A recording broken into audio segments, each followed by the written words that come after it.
video may contain content parents may find unsuitable for children. Viewer discretion is advised. Hey everybody, it's Hunger again, and welcome once again to another Minecraft stream. I don't know why they keep trying to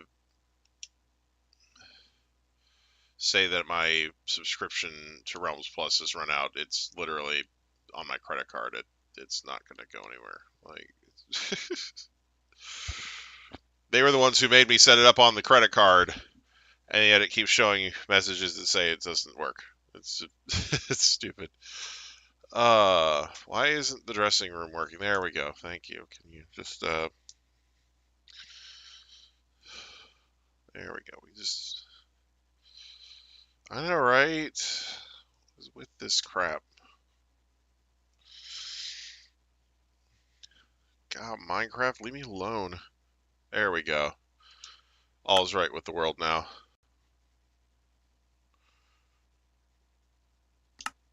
Alright, we're going in.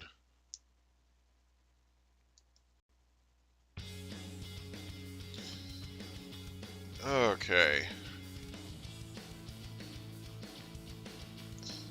Now we're freaking talking.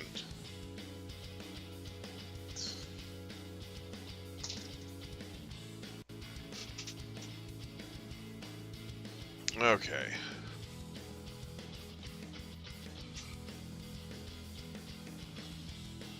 Let's see.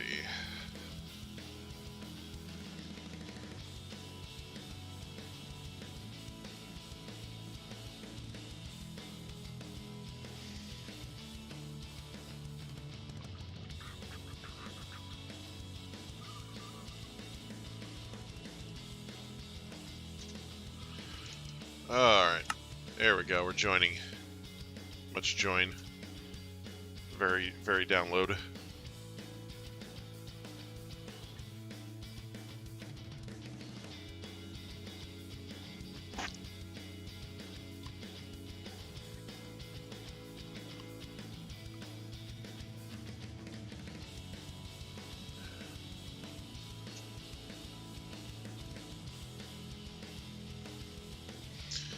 Ah, yes.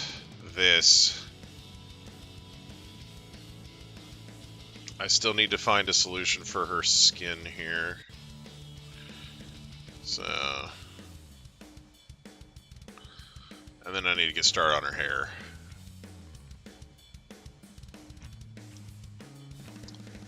Let's see.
Okay.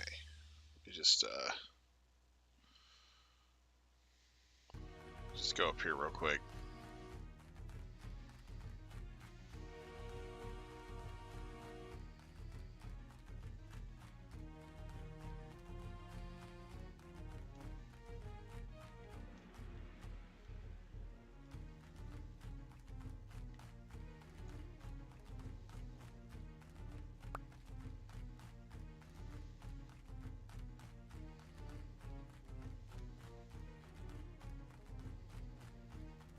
Oh no.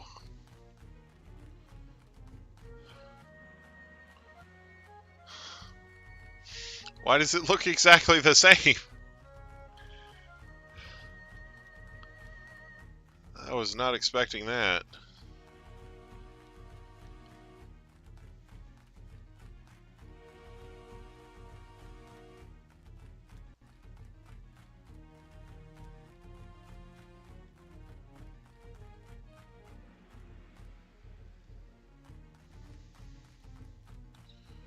Why they gotta do that?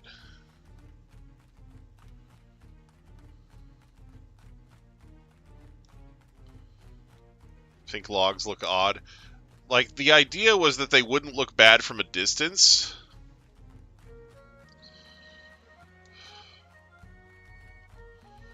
But, you know, if it doesn't freaking look any different, it doesn't help. So, frick.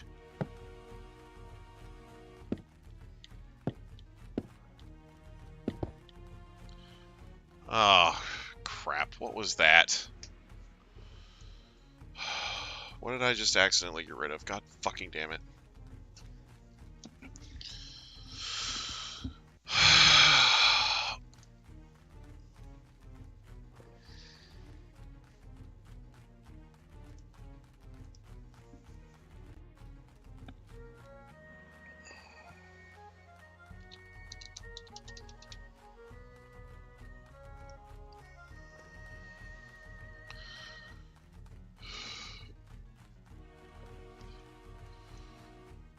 Fucking pain in the ass.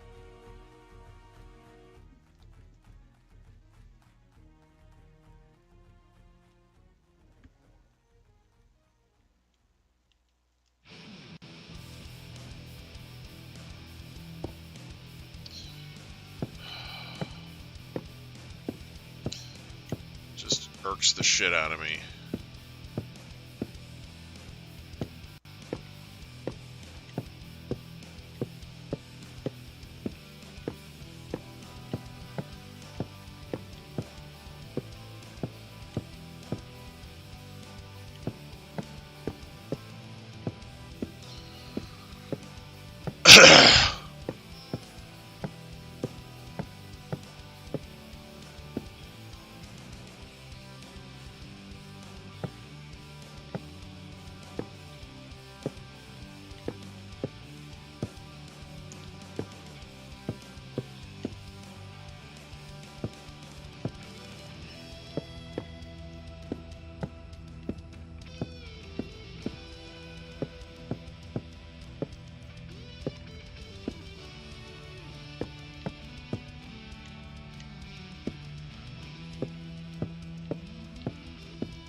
Jeez. Alright, let me try this then.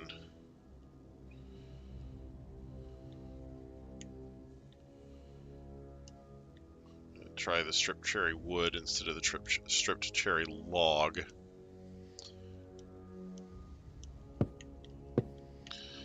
and see if that looks any different on the... It looks like red, like deep red. What is wrong with this shit?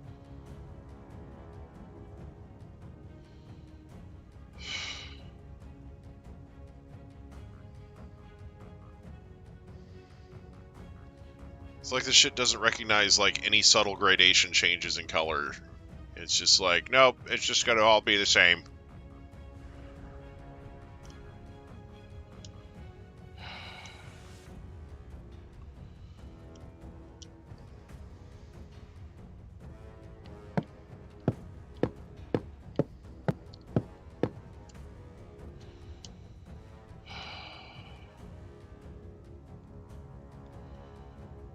I find this incredibly irritating.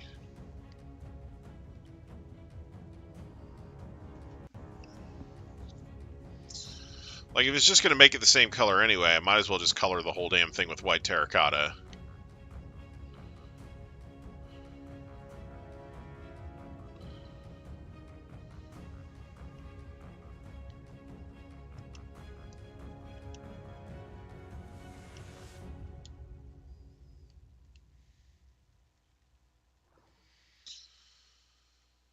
Oh, it makes me so fucking mad.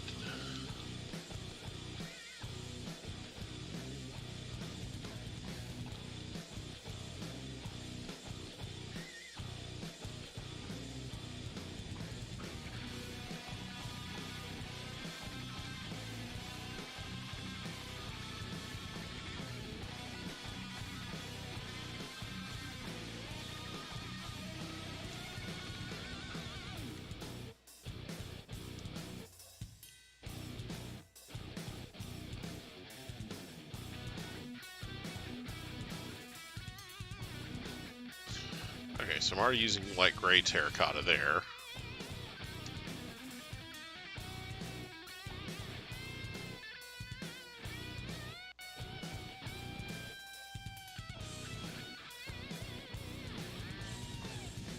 This stupid shit recognizes that. Wait, I know.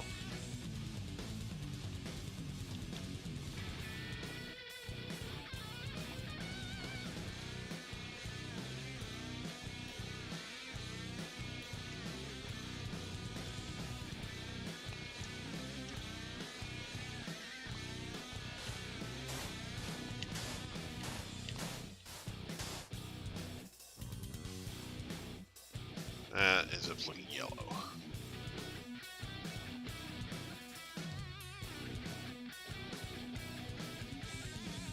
What if we reversed it, though?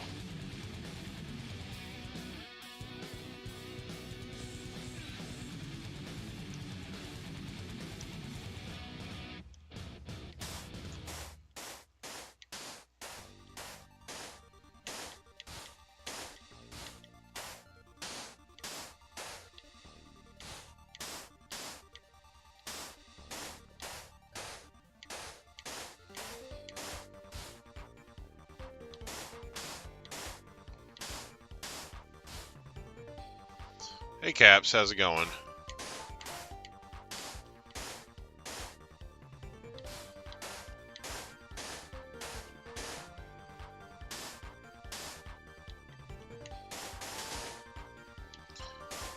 Oh, jeez. Let me jump into the Griefers chat here. Alright, there we go. But yeah, not happy with Minecraft right now. Anyway.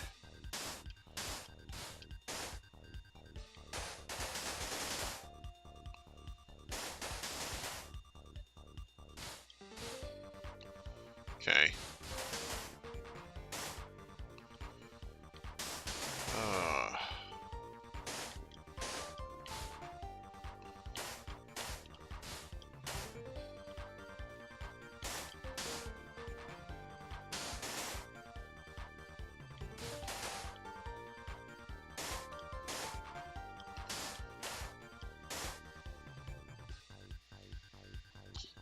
Tail dungeon, nice. Okay.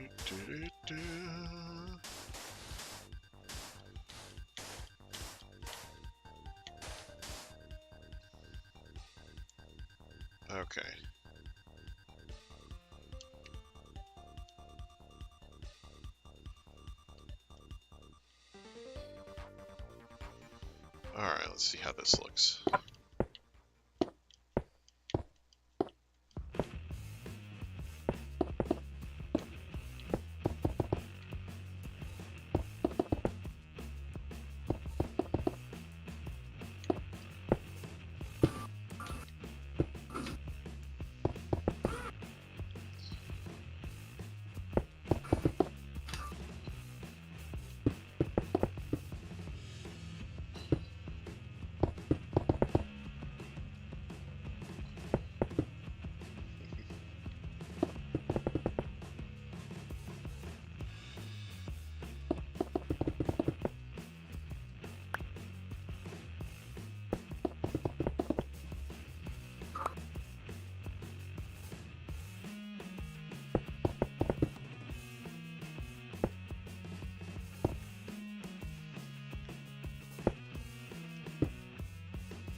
Yeah, it doesn't look great.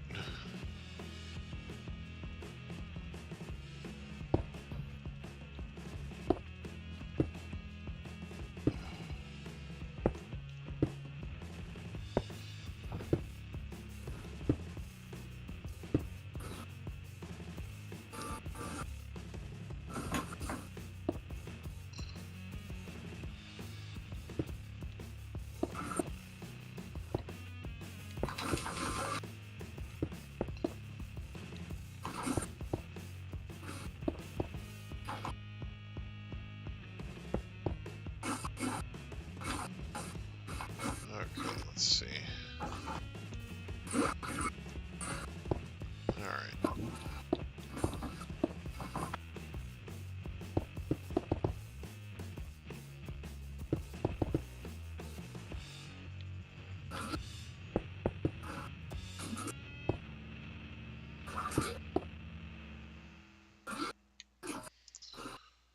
Okay.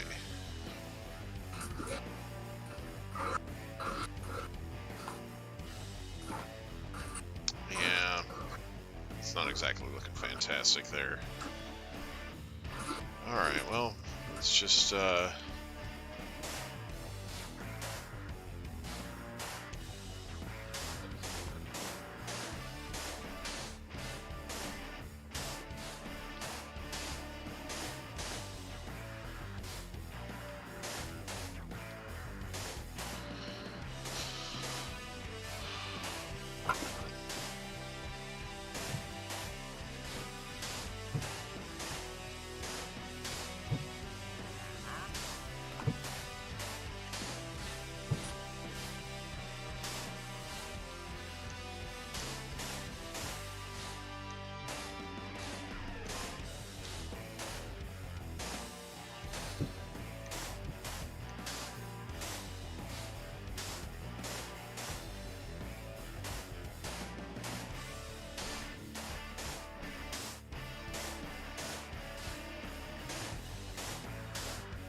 So, Hunger, Mm. have you seen the two new episodes of X-Men 97 yet? No. No, I I saw the trailer, and then like I was like, "Hey, this looks pretty good," and people were like, "Oh, there's all these rumors about how it's gonna be and how they're gonna make Wolverine gay," and you know, you know, yeah, there's none of that. yeah. In fact, so the first episode, Jean Grey is pregnant. Oh wow. Like it starts off like right there. Yeah, it starts off there. Oof. And Wolverine's sitting in the fucking bar over Jean. Yeah. And I mean, he's Wolverine. He's obviously going to do that. Uh-huh. So I mean, them saying that Wolverine's going to be gay in this. Can't get over Jean becomes gay. I mean, Yeah. here's the thing. In the show, he's not gay, and they don't actually say anything about like any gender stereotypes or anything of that nature in the show whatsoever. Like it literally never comes up.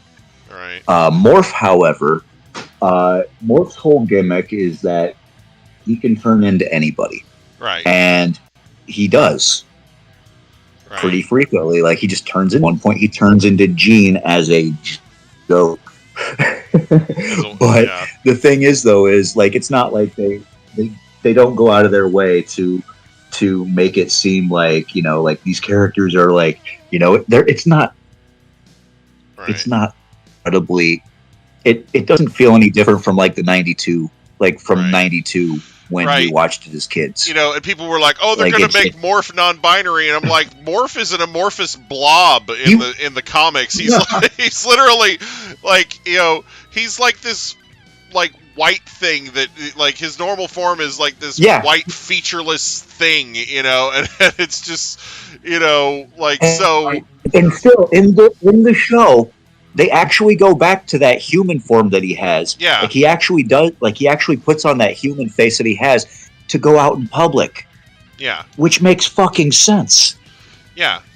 Like, cause he was using that form throughout the show, like, so it's like, you know, just like in the X-Men movies, Mystique has a form that's like her go-to, you know? Yeah. I mean, it's the actress but playing her, everybody but, you know, knows it's like. But yeah, it's like, I don't know. I don't see it. I find it to be. But you know, it feels like it picks up right where the old show left off, and it doesn't treat the fans of the show like it still does. I mean, I will kind of admit, like Robert DaCosta, the guy playing Sunspot, his voice actor's kind of meh. Right. But other than that, it's like it tackles like serious subject matter.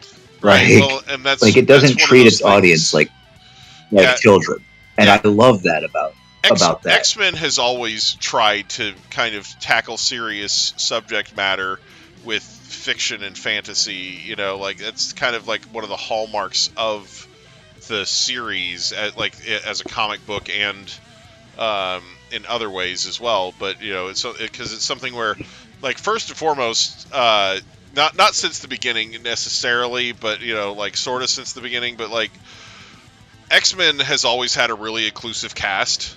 Like not at the beginning. The beginning it was all white people, but like once they got past a certain point, Jubilee was always Chinese, like Chinese American. No. What I'm saying like, is even in the original.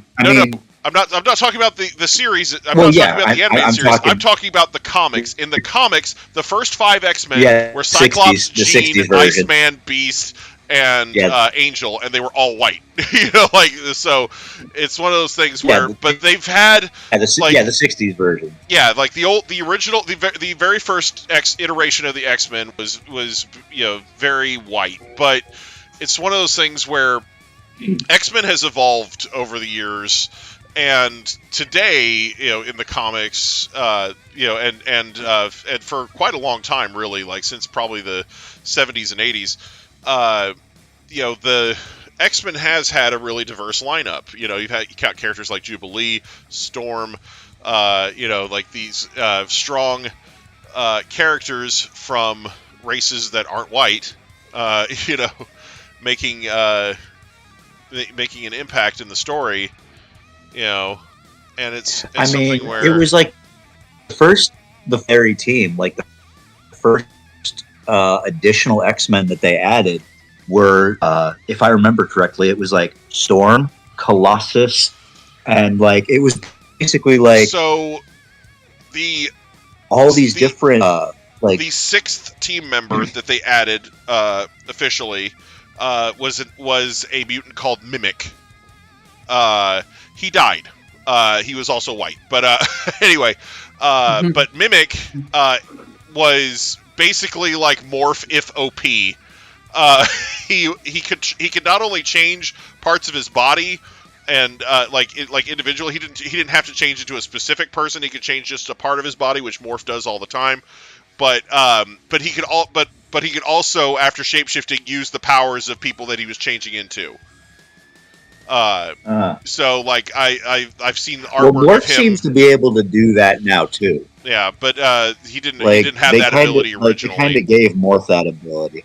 But yeah, I feel like they added that to his power set. Most shapeshifters in Marvel can't. But like basically,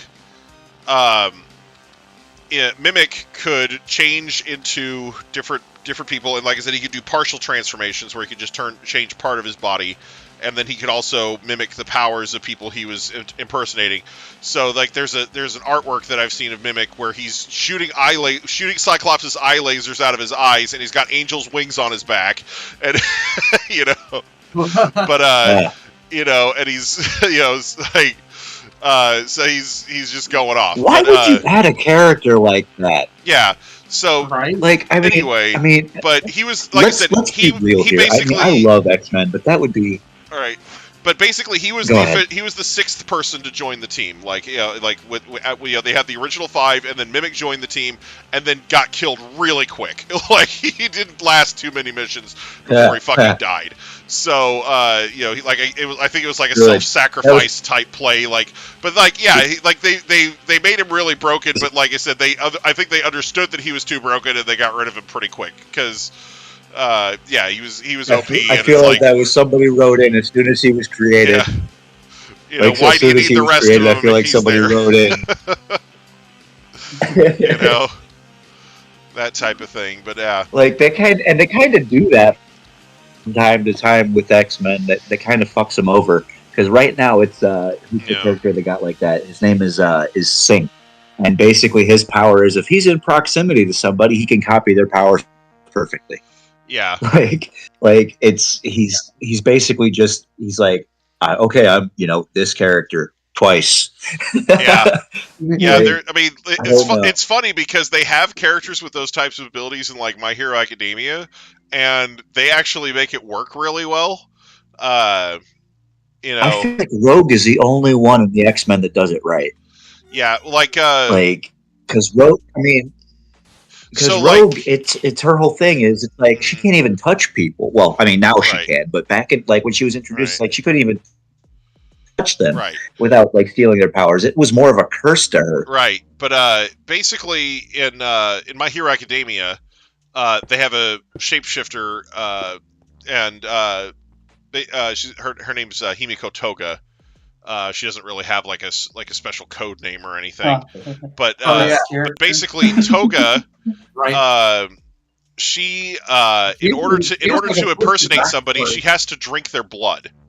Yeah, she has a twisted backstory. And her transformation time limit is based on how much blood she drank. And at first, she can just change forms, but later on in the series, she gains the ability to use the powers of the person she's impersonating. Yeah, she also has a very wicked backstory. Yeah, but anyway, so it's one of those things where her power is balanced because she can't just change on a dime like some of these other shapeshifters in Marvel can. But she has to. There's prerequisites to the activation and everything. So if she wants to do like an infiltration mission, she has to get a sample of that person's blood first, or fight them and get some of their blood, that type of thing. So it's and she has like some skills that aren't related to her powers. Like she has like some almost ninja like skills when it comes to like hiding and and erasing her presence and things like that. Right. Yeah. But it's something where her powers grow as like a narrative tool, and I think that her abilities are done very well. Whereas, like I said, in Marvel, a lot of the time they just go in and give characters these really broken abilities, and then go, that's a problem. We got to kill them. We gotta kill them. They're issues. They're too powerful. Can't have that. That type of thing. So.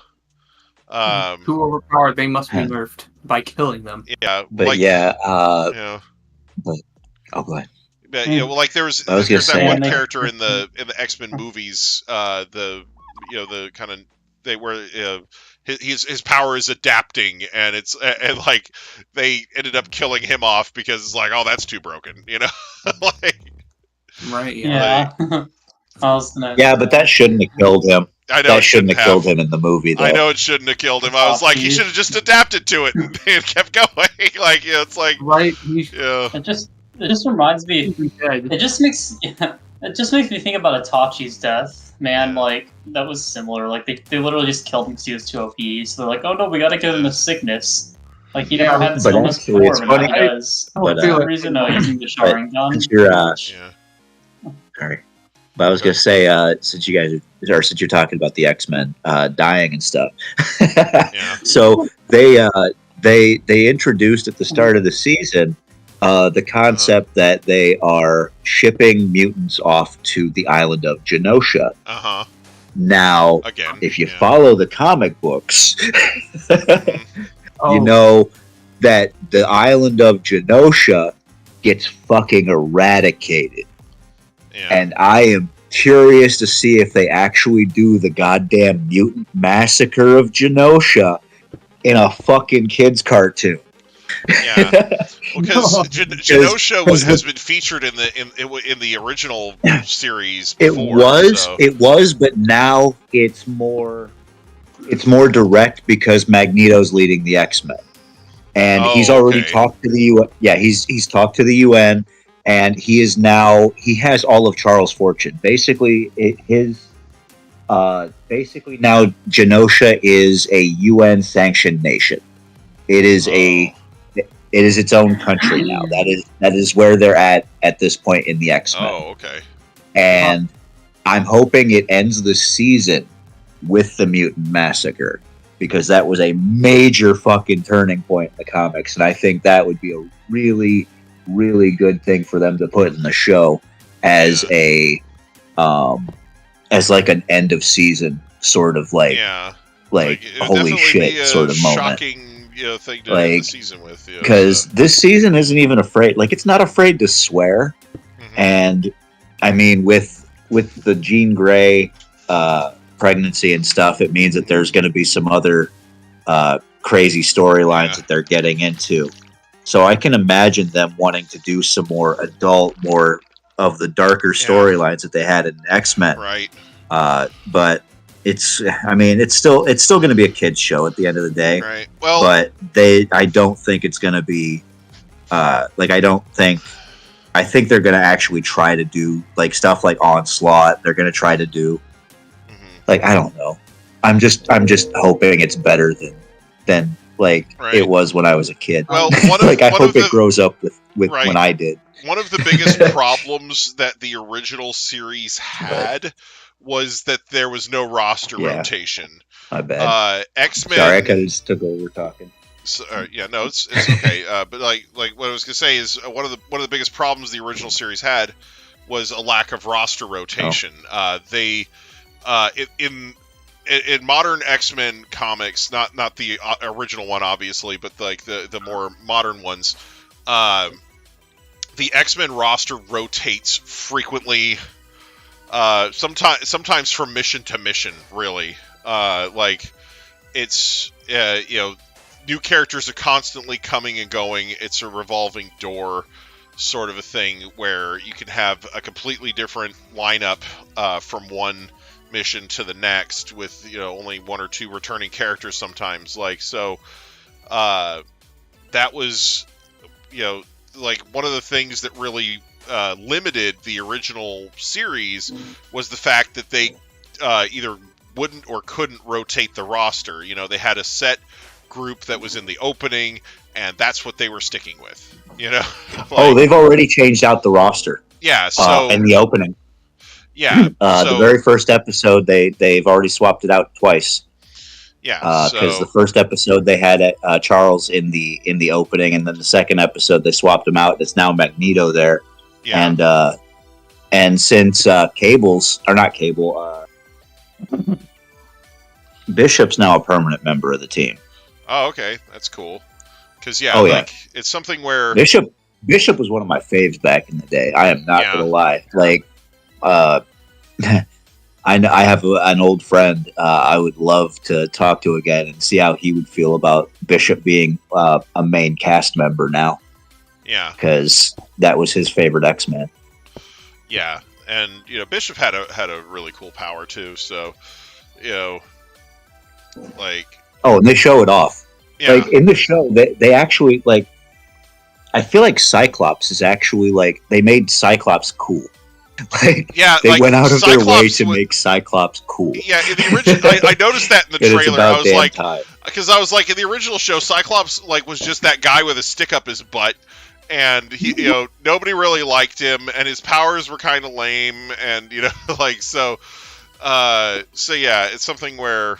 I noticed that they had that scene in the trailer where the guys take his glasses off and he's like, "No, don't!" And then he's like, "Just kidding." That's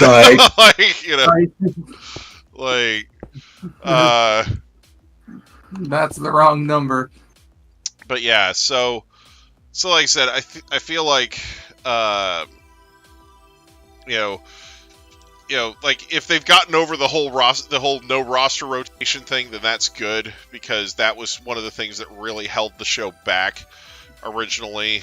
And it's something where when Marvel did the Avengers animated series a few years ago, they had roster rotation in that, and what they would do is they would have like the main guys that they were going to keep in for most of it, like in the opening, like doing stuff, and then like at the end they would have like a thing where it was like silhouettes of everybody who was on the team in that episode, like, and then that was constantly changing with just about every episode, because there were people coming and going. Like I said, it's a revolving door sort of a system. So, so like I said, so the main. Like the main animated parts of the opening, you're seeing like Thor and Iron Man and Hulk and stuff like that. But then like at the end, you're seeing like the roster for that episode, and it's like it's like in silhouette. So you see like Ant-Man or Giant Man or just different whichever characters were in at the time. Bucky, and that was really Tigra. Cool. Scarlet Witch, Quicksilver, Beast. But yeah, did they ever have any crossovers from X-Men? Like any of the X-Men characters from there? What in the Avengers cartoon? I don't know. Well, actually, they did have an episode where the Avengers got like warped to a different dimension by Kang or something like that.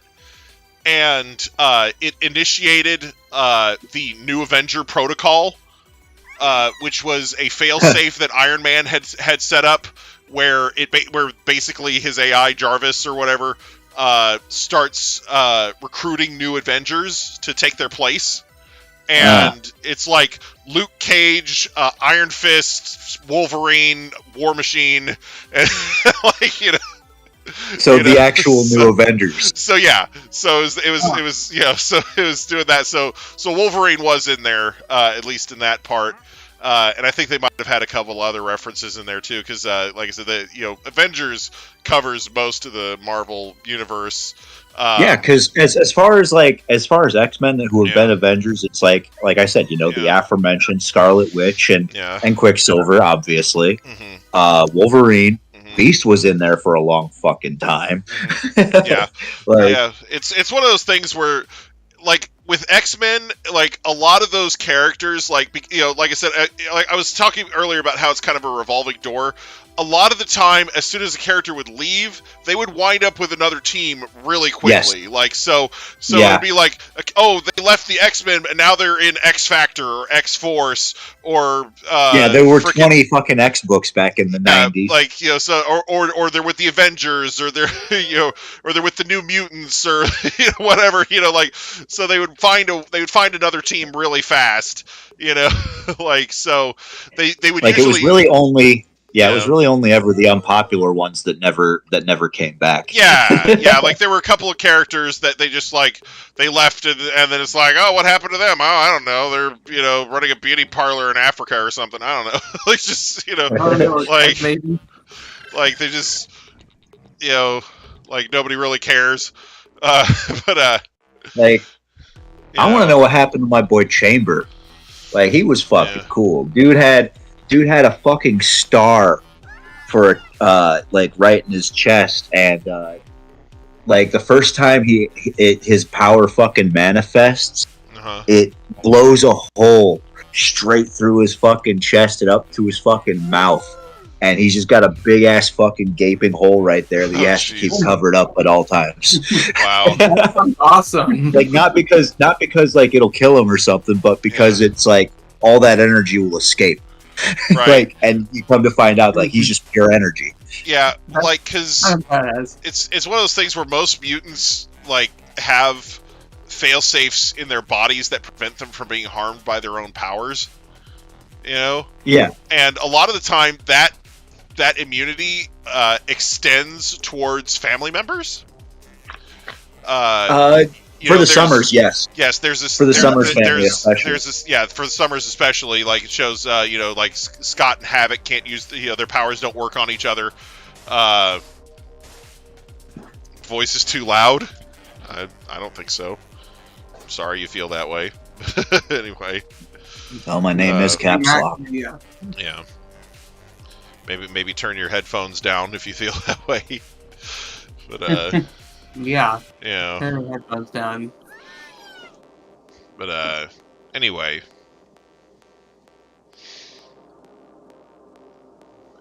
Yeah, it helps if you don't keep your computer volume at 100. Yeah.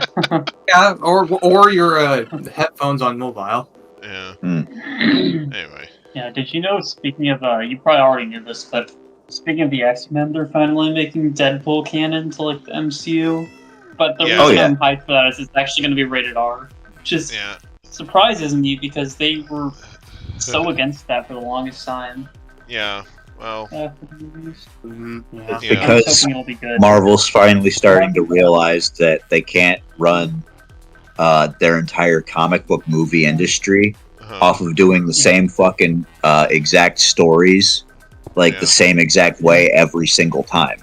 Like, they have to change things up, and Deadpool is one of the ways that they can change things up enough to make people take notice. Right. Yeah, I hope it fixes it, because, in my opinion, the only good movies they've released since Endgame was, like, that Spider-Man movie, and then the Multiverse one, and the Doctor Strange one. I'm just saying, too good. The MCU's about to get DP'd. It is. Yes.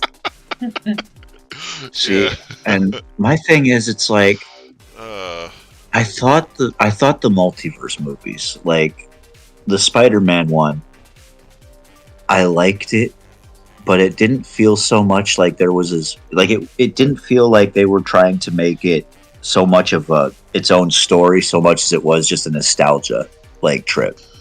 Like, you know what I'm trying to say? Like, it didn't feel like it stood on its own. Oh, okay, yeah. and Yeah. like I don't want. I love these movies. Like, I'm definitely gonna go see. Like, I forget what the next one's gonna be. It's Secret Wars or whatever, and they're gonna have fucking Tobey Maguire and fucking Hugh Jackman and all of these motherfuckers on screen at the same time from all these generations of Marvel movies. Right. But I'm gonna see that one. But Sony is currently in the process of talking over for Spider-Man 4, and the first thing they're saying is, well, they're having issues with 4's script right now because Marvel wants it to be a grounded movie where Daredevil comes in and they fight the Kingpin. Sony wants to do the exact opposite and make it yet another multiverse movie where they throw in fucking Toby and Andrew again. And it's like, they've already done that. They need something else. Yeah. Right.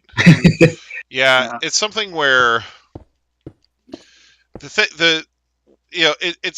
one of those things where when you have a when you have the ability to have like this multiverse thing going on, it makes sense to want to do something with it. But yeah, it's when you've already done it, it's like do something new, like do a new trick. People are gonna get bored seeing the old one, So. I mean, the problem people had with the first three, well, I'm gonna say the first two Spider-Man movies for the MCU specifically, the biggest complaint you hear is that he had to ride off of the success of Tony Stark to be successful himself. Right. And it kind of feels like that's what Sony wants to do with the next wave.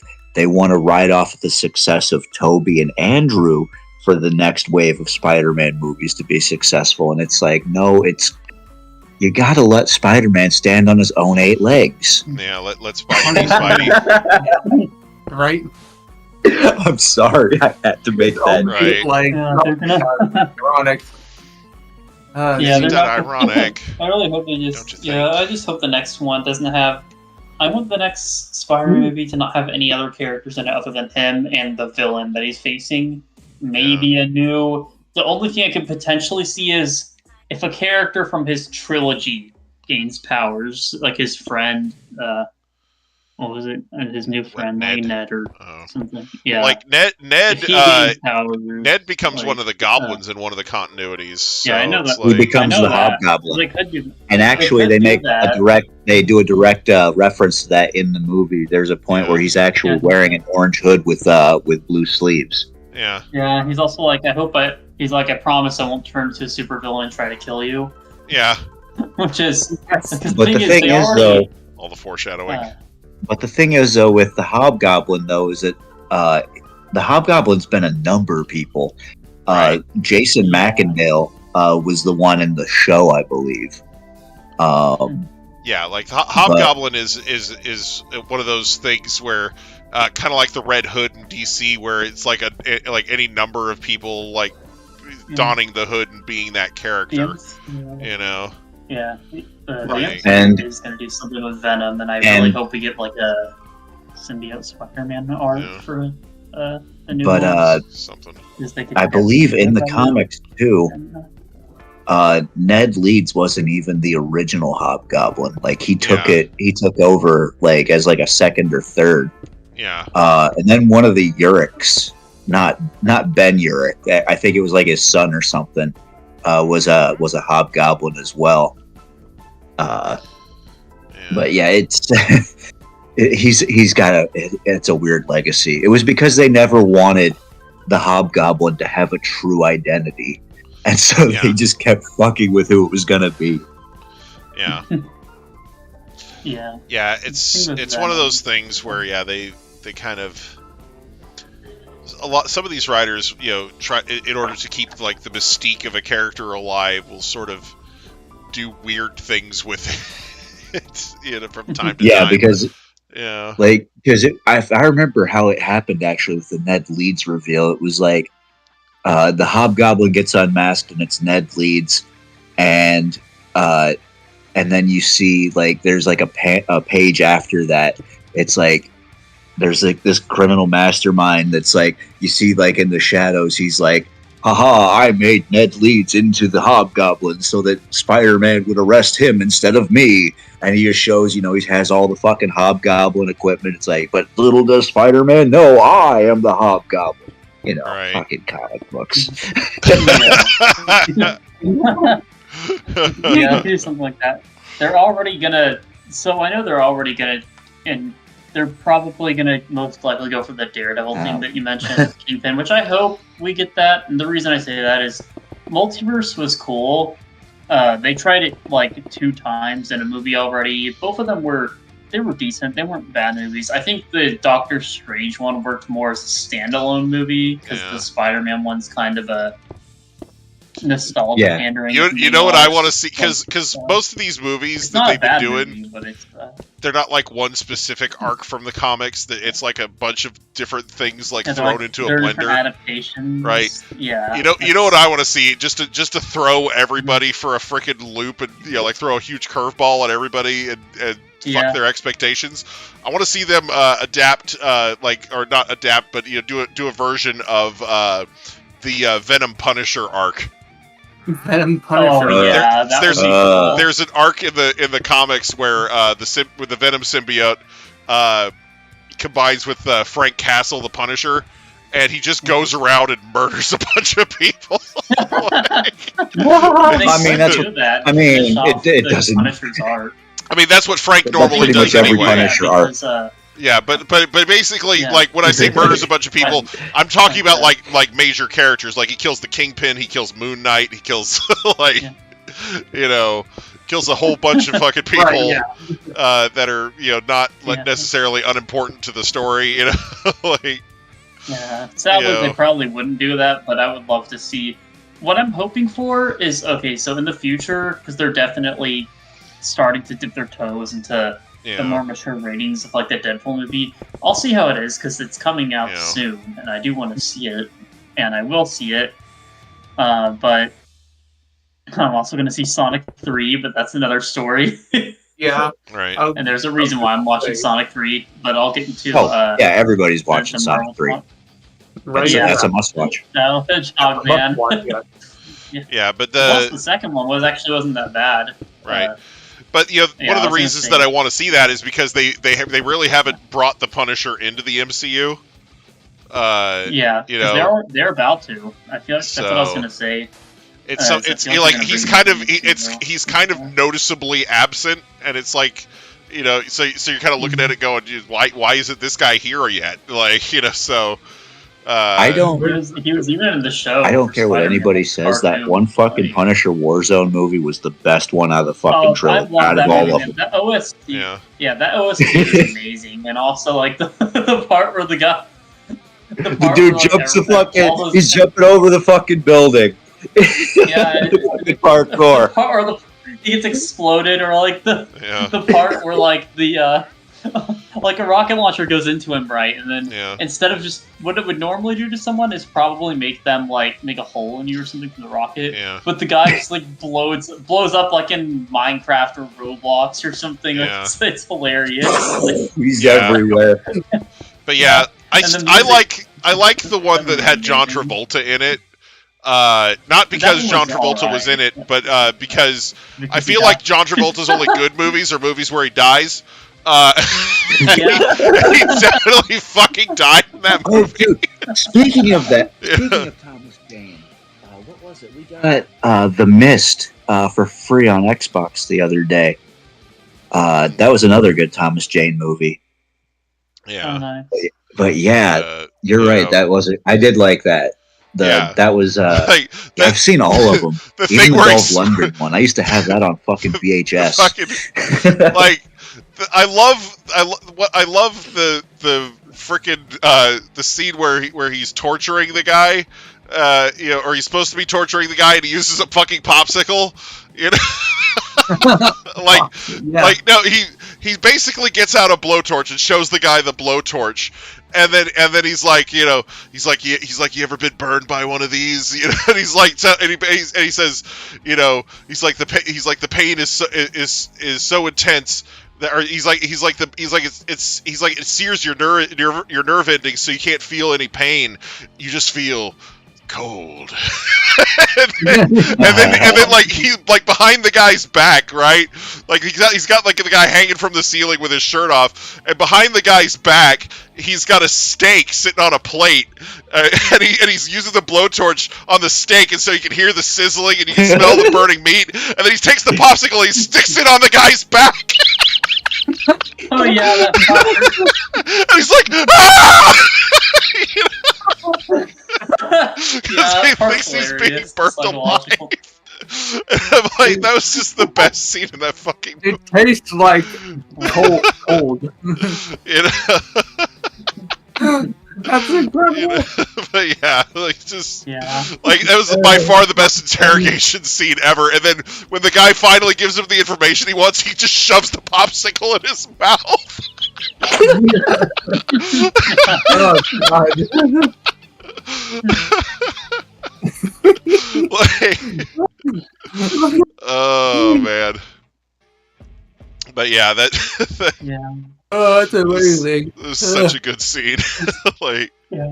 All right. And you compare that to the interrogation scenes in the video game based on that movie. oh, I know. Oh yeah, that's a video my game. God, I love the video video game. game actually. The video game is It's one of vile those as all situations. It was It's the one of those most violent fucking game I'd ever played. hell. Right. Yeah. It's one of the most. Yeah, it's like if they made Manhunt into a Marvel game, pretty much. Yeah, it's And, like, it's just A lot. The thing is, for its Yeah. time, it was really detailed. Even today, like a game I could compare it to closest is like Soldier of Fortune 2, the Yeah. uncensored version of that game, because that's the most like bloody FPS game in history. And the thing is, the Punisher game. It reminds me of the X-Men Origins Wolverine Uncaged edition on 360 and PS3 and PC.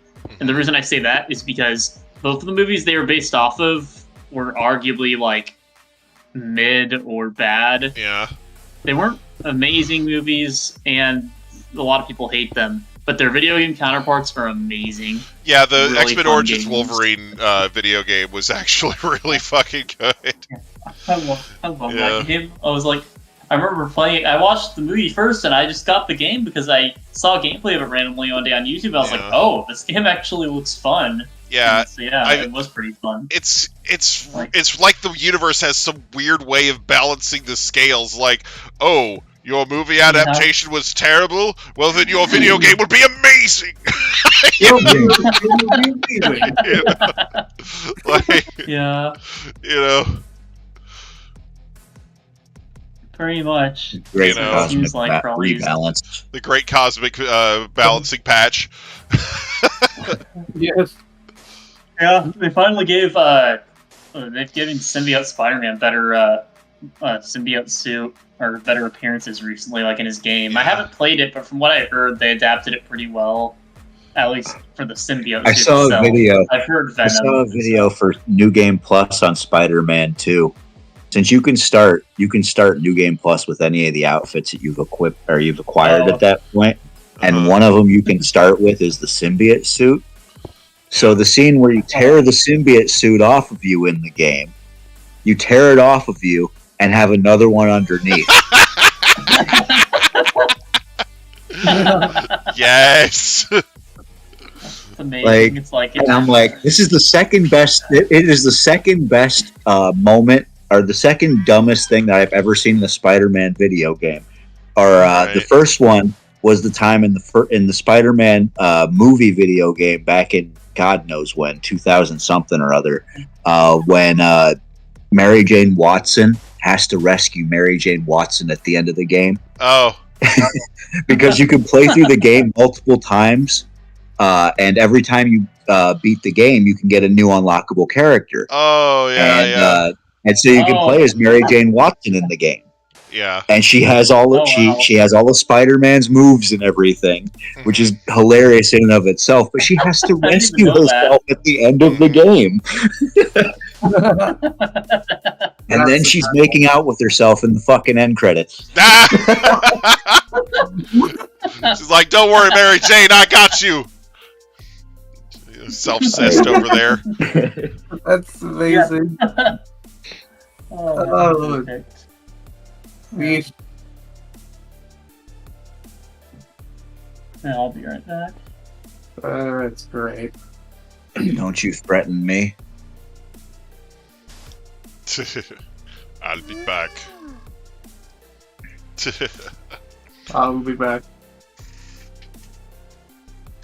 Oh. Whew.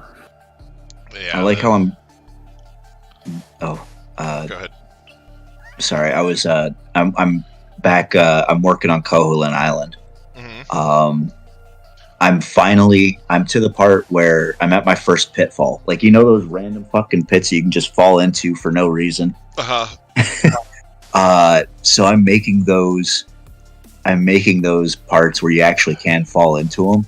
Mm-hmm. And I'm going to have it where you fall like, I don't know, like 5 or 6 blocks.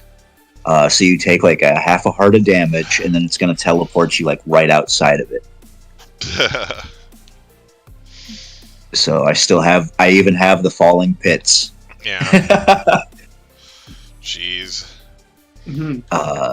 Yeah. Did you want to come and check this out real quick, or? I'll definitely explore it later. Like. Actually, I kind of want to look at it. Actually, Yeah. I just gotta finish this. Yeah, and just I'll teleport. Yeah, if you show up, dude, or if you get in here, just teleport to me. I'll show you what I'm working on. I just gotta finish this real quick. Here we But go. yeah, I have the entire map out here. Well, not the entire map, but I have the space for it out here, Mm-hmm. and I just find it really funny because because with all of the tiles and everything in Zelda, each screen is only 8 by 10. Mm-hmm. Like, and since it's only like I want to say 16 by 16 grid, it's only like 160 by 128 blocks. It's actually smaller to make the entire island of Koholint than it is to make your mural hunger. Yeah. Right. Which is kind of funny. Yes. Oh. Okay. And you might be done with yours before me too. No, I won't. No, I won't be. Okay. I mean, I started on this. I started on this a few days ago, and I haven't really been working on it. Okay. I've spent maybe, I would say, about 4 hours on this so far. Yeah. So, like a stream and a half. Yeah. okay.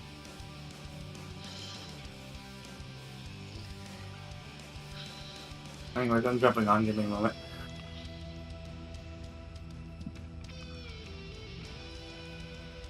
Goodbye, pupper.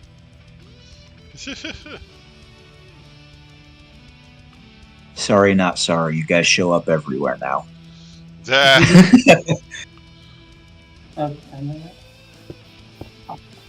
Eesh. What the fuck? I'm load of textures.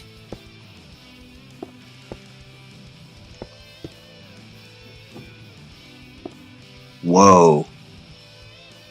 This hamster is albino. And I'll hamster. Awesome. And now it's dead. Harvey the Wonder Hamster. Harvey the Wonder Hamster. Oh my gosh.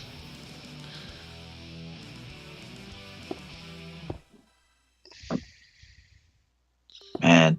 See, I wanted to find, what was it, like, the trailer for Beetlejuice 2 was supposed to be up a few days ago. Uh-huh. It went up yesterday, I believe. Yeah, I remember watching it. But it was supposed to be up like a week ago, and I just kept finding all these fucking fake trailers. Yeah. And it's like, it's crazy how many fucking fake AI trailers exist now for movies like these. Like, it's annoying and sad. Right. Because I'm trying to find the real fucking trailer for these fucking films, and it's like, the trailer for fucking Joker 2 isn't out yet, but you can find trailers for it. Right. And it's really fucking annoying because they use like fucking AI voices, and so you're actually kind of tricked into thinking it might be real. Yeah. I can tell. I can tell when I hear an AI voice. It depends sometimes. Like it depends sometimes. Like if they cover it up enough with like sound effects and shit, sometimes it is a little hard to tell. Yeah. Mine AI Like, voice. Yeah, sometimes it depends on like like you said, like sound effects and all that. Yeah. Yeah. you also have to. You also have to remember my ears. My ears are very poorly trained these days. Yeah. So like. Oh wait, here let's get you in here, Solus. You gotta see this. Teleport. Who? You? Where? Here. Where? Check there. this shit out. I have been Down here. Well, you're up at the top. Actually, I should have teleported you down here. Started at the beach. Actually, that's fine. Yeah, I forgot what I was gonna But say. pull out your Game Boy or whatever. Pull out the Switch and go and look up Link's Awakening. Like the map is 1-1. Yeah. Oh wow. Like, yeah, Solus. Even these buildings, like even this building over here, like these teleporters even work and they go inside buildings. Oh wow, nice. I'm actually kind of proud of how fast the transitions are for these. Oh, wait, there we go. Woo! That's really cool. That's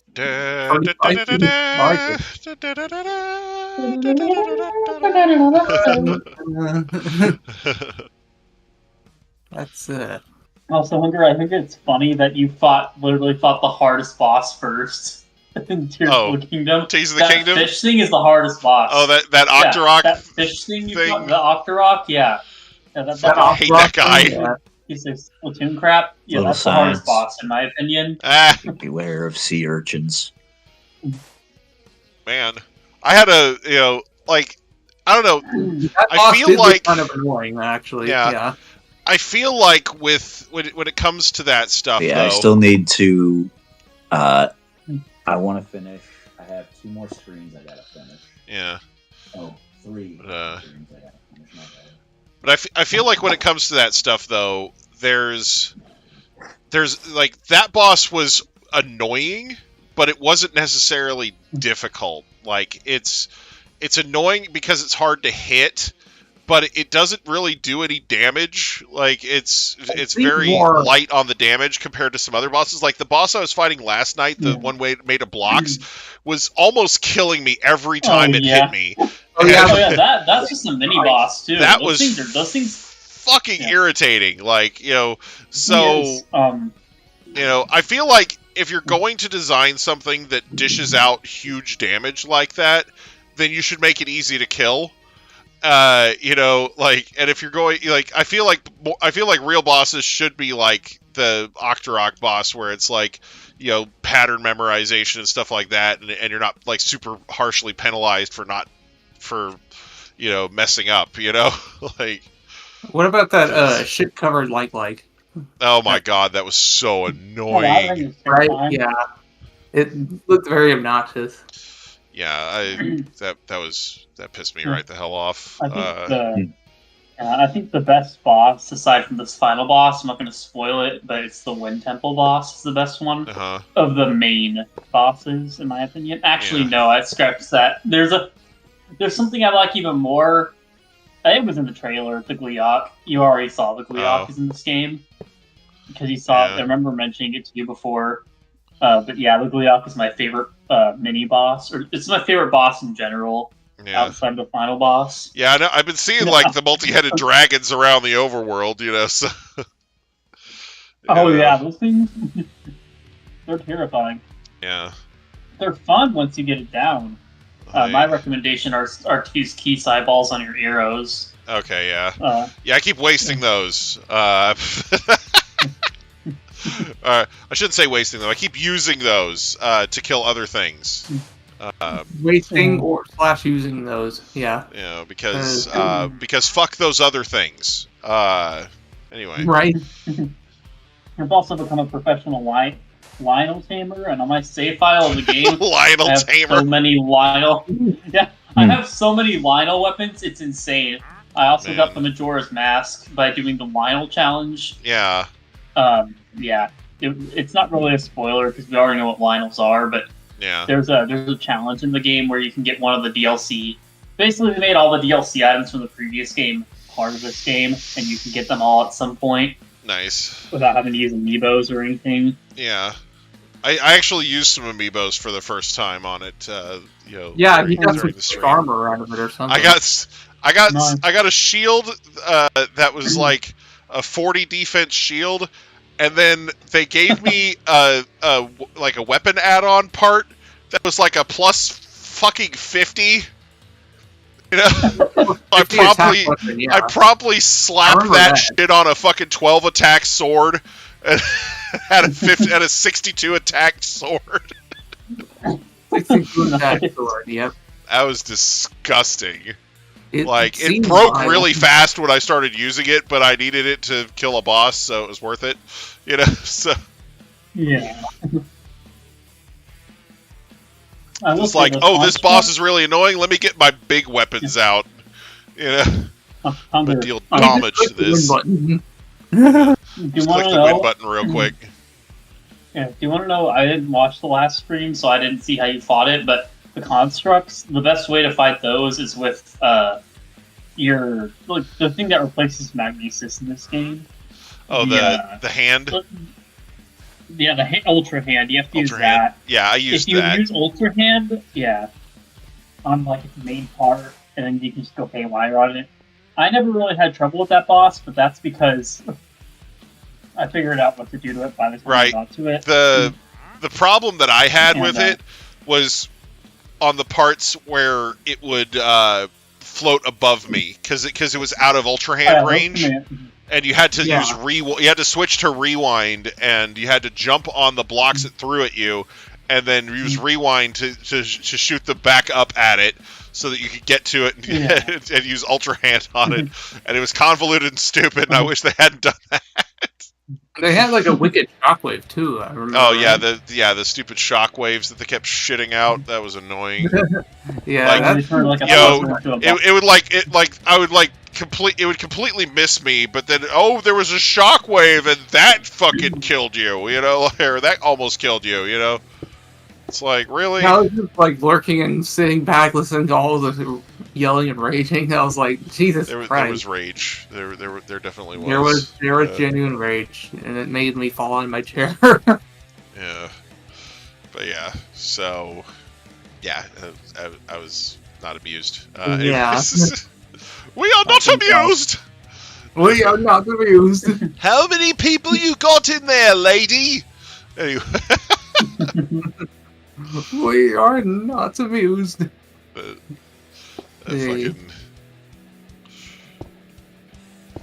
The fucking royal we.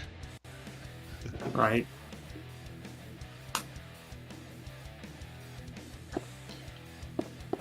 Oh, man.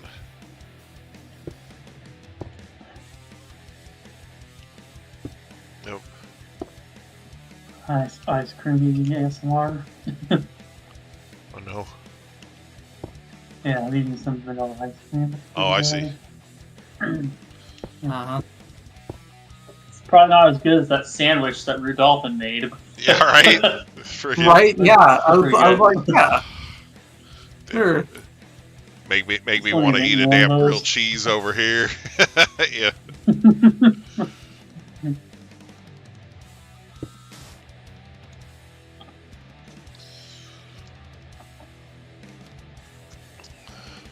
Cheese! But yeah.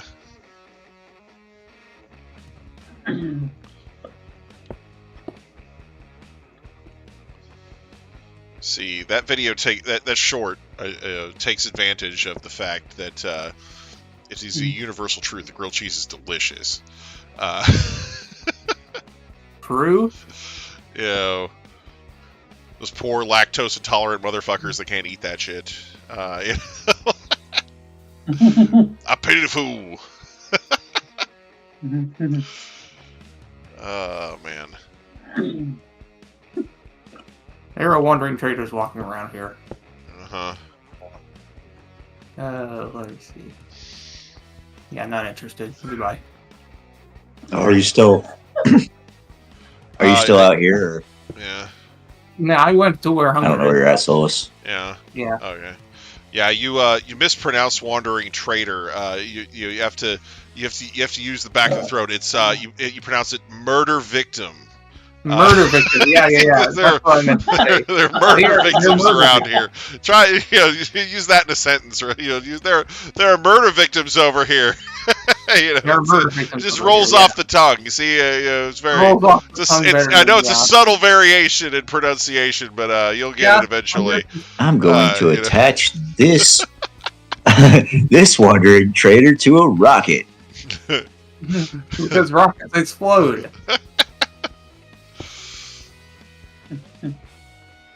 I just let a rocket. Rockets explode.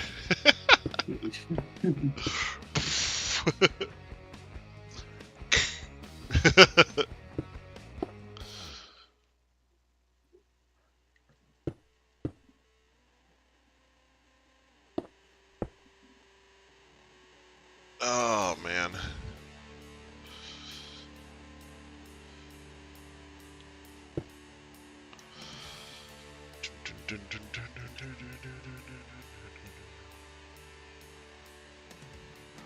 Okay, let me just I gotta be real though, Hunger. This is a cool fucking project. Oh yeah. Like this sure does like this is like I really did this because I was curious to see if I could. Mm-hmm. But I kind of want to make more like this now. Yeah, I want to do Hyrule from Zelda 1. Hyrule from Zelda 1. That was because that's a grid system. Yeah. So it should be really, really easy to replicate, and the dungeons all fit together. So, aside from like the caves, the random caves and shit, that you go in, it should be like really easy, And it's funny because we already have that room in the castle that's it's dangerous to go alone. The only issue I've had so far with this is like making sure that the elevation's correct. Yeah. Because like the stairs and stuff, like and I started at the beach, and since I know it goes up towards a mountain, I'm like, you know what? It's all going to be going upwards anyways because there's no stairs that go down. So it's like. Just started at base level and just start making it like an upward slope, climb the whole fucking way. Yep.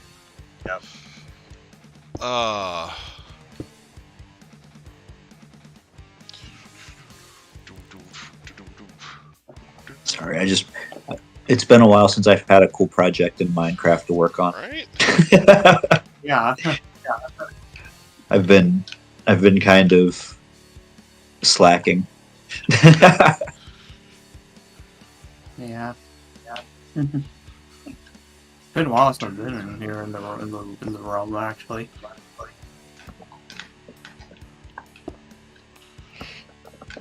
But it was like past few weeks I've been playing this game, and I finally got every fucking item. Like I have every heart piece and everything in the game now. I'm like waking up the windfish, right? Like I'm at that point in the game, like at the windfish dungeon. Yeah. And I'm like, and I started playing Minecraft, and I was like, why don't I try making this map? It doesn't seem too big. Right.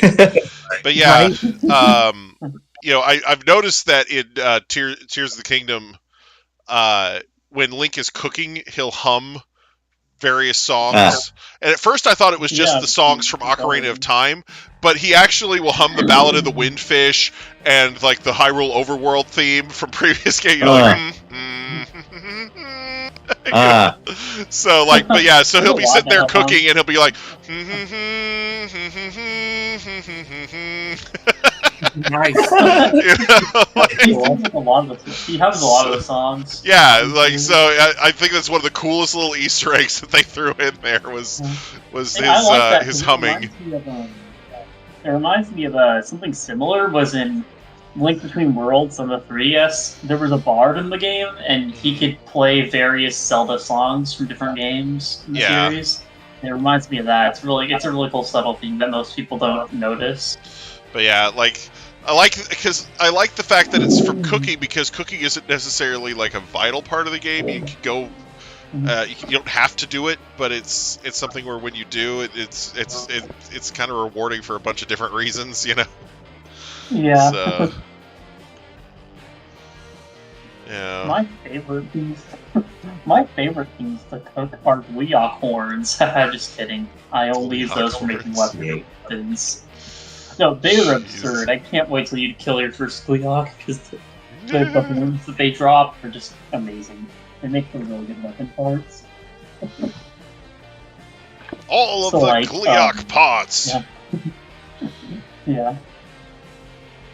Ha ha! So do you Gleeok pots. do you mind knowing what the Gleeok horns do? Or they don't do anything to the story. So. Yeah, no, yeah. If it's just like, you know, like their stats or whatever, then that sounds fine. Yeah, their stats. They give you around, like, I think, like, a boost of, like, 50 or somewhere around that in terms of power. It's at least 36. I don't remember. There are different Gleeok horns. So like that thing I got from the Amiibo the other day, basically. Like just yeah, they look really cool. And hello, K-Gamer. They essentially turn your Howdy. they'll make your weapon. They'll make your weapon like a Gleeok. Like the best way to describe it is like an elemental variation of your weapon. Like if you put them on a stick, it'll turn into like a rod. If you put them on your sword, it turns to like your elemental sword. Yeah. And depending on the element of the Gleeok, then it gives you that element to add on to it. Yeah. Well, it reminds me. I found this one thing, and it was a staff, and it was like it gives power to gems and whatnot. So I added a topaz to it and made it like a lightning rod or whatever. You know. So. Oh yeah, those things. Yeah. You can make monster those. Yeah, you can do Gleeok horns of those, really cool. It's insane. Yeah. Gleeok horns also, when you turn them into a staff, they shoot out like a bunch of like balls of element. It's not recommended to make a lightning Gleeok horn because you might kill yourself with it by accident. Right. Can be fine though. Lightning. It shoots your balls. But yeah, that you could also use them as arrow materials. But why would you do that? Yeah. Just you know. There was also there was a duping glitch back in the day that I used to do on that game.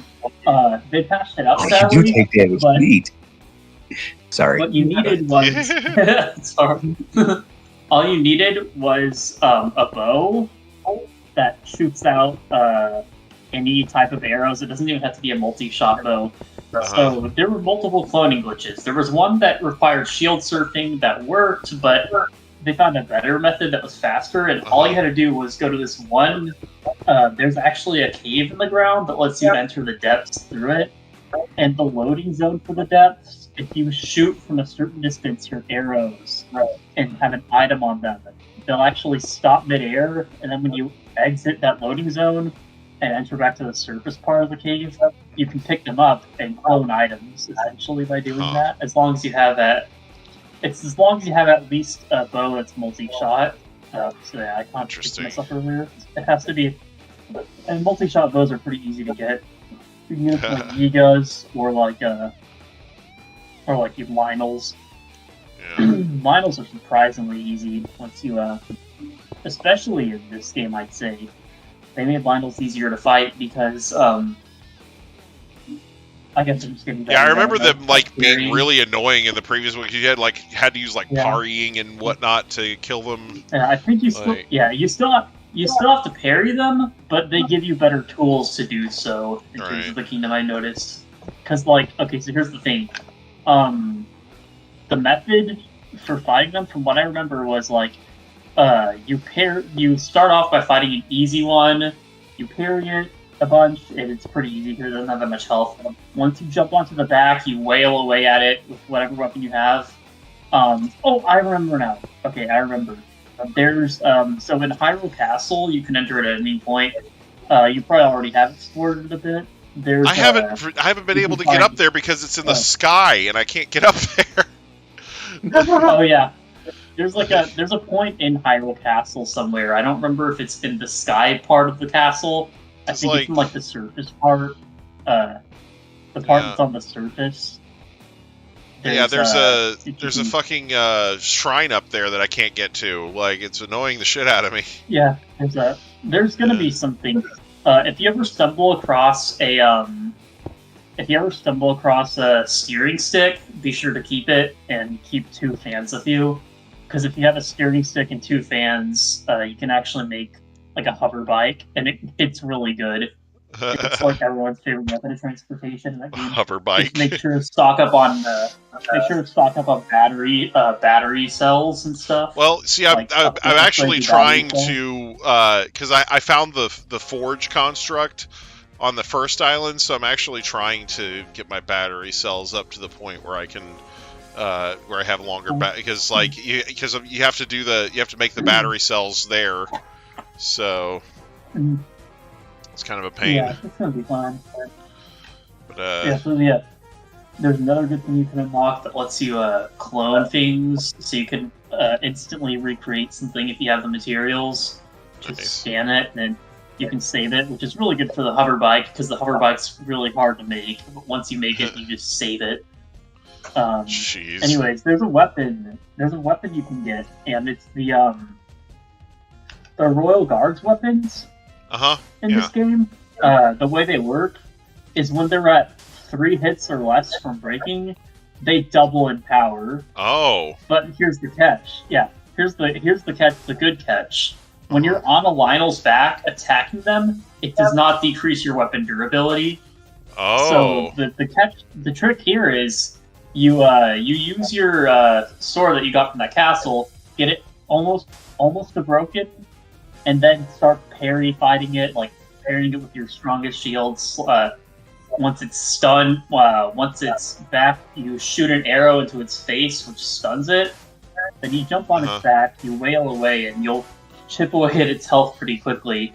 Then you fuse your sword with the horn from the Lionel, and get yourself a powered-up sword. And basically the thing you'll be doing is going after each Lionel in order till you fight the strongest Lionel, and you can get the strongest weapon in the game, which I believe has like a 197 attack or something. Wow. Ridiculous. Damn. Yeah. Jeez. God damn. Chances are you probably don't even need a sword that powerful, but it's really good once you get it. I messed up. I was putting that in the wrong spot. Alright, let me... Crazy. Yeah, that's something I like a lot about this game, though. I found it a lot more fun to fight Lionels in this game, because it wasn't that rewarding to fight them in Breath of the Wild, in my opinion, because the materials they gave you were good, but in this game they're so much better because you can literally use their horns as like weapon parts. Yeah, because you didn't have the same kind of customization options in that previous one, so.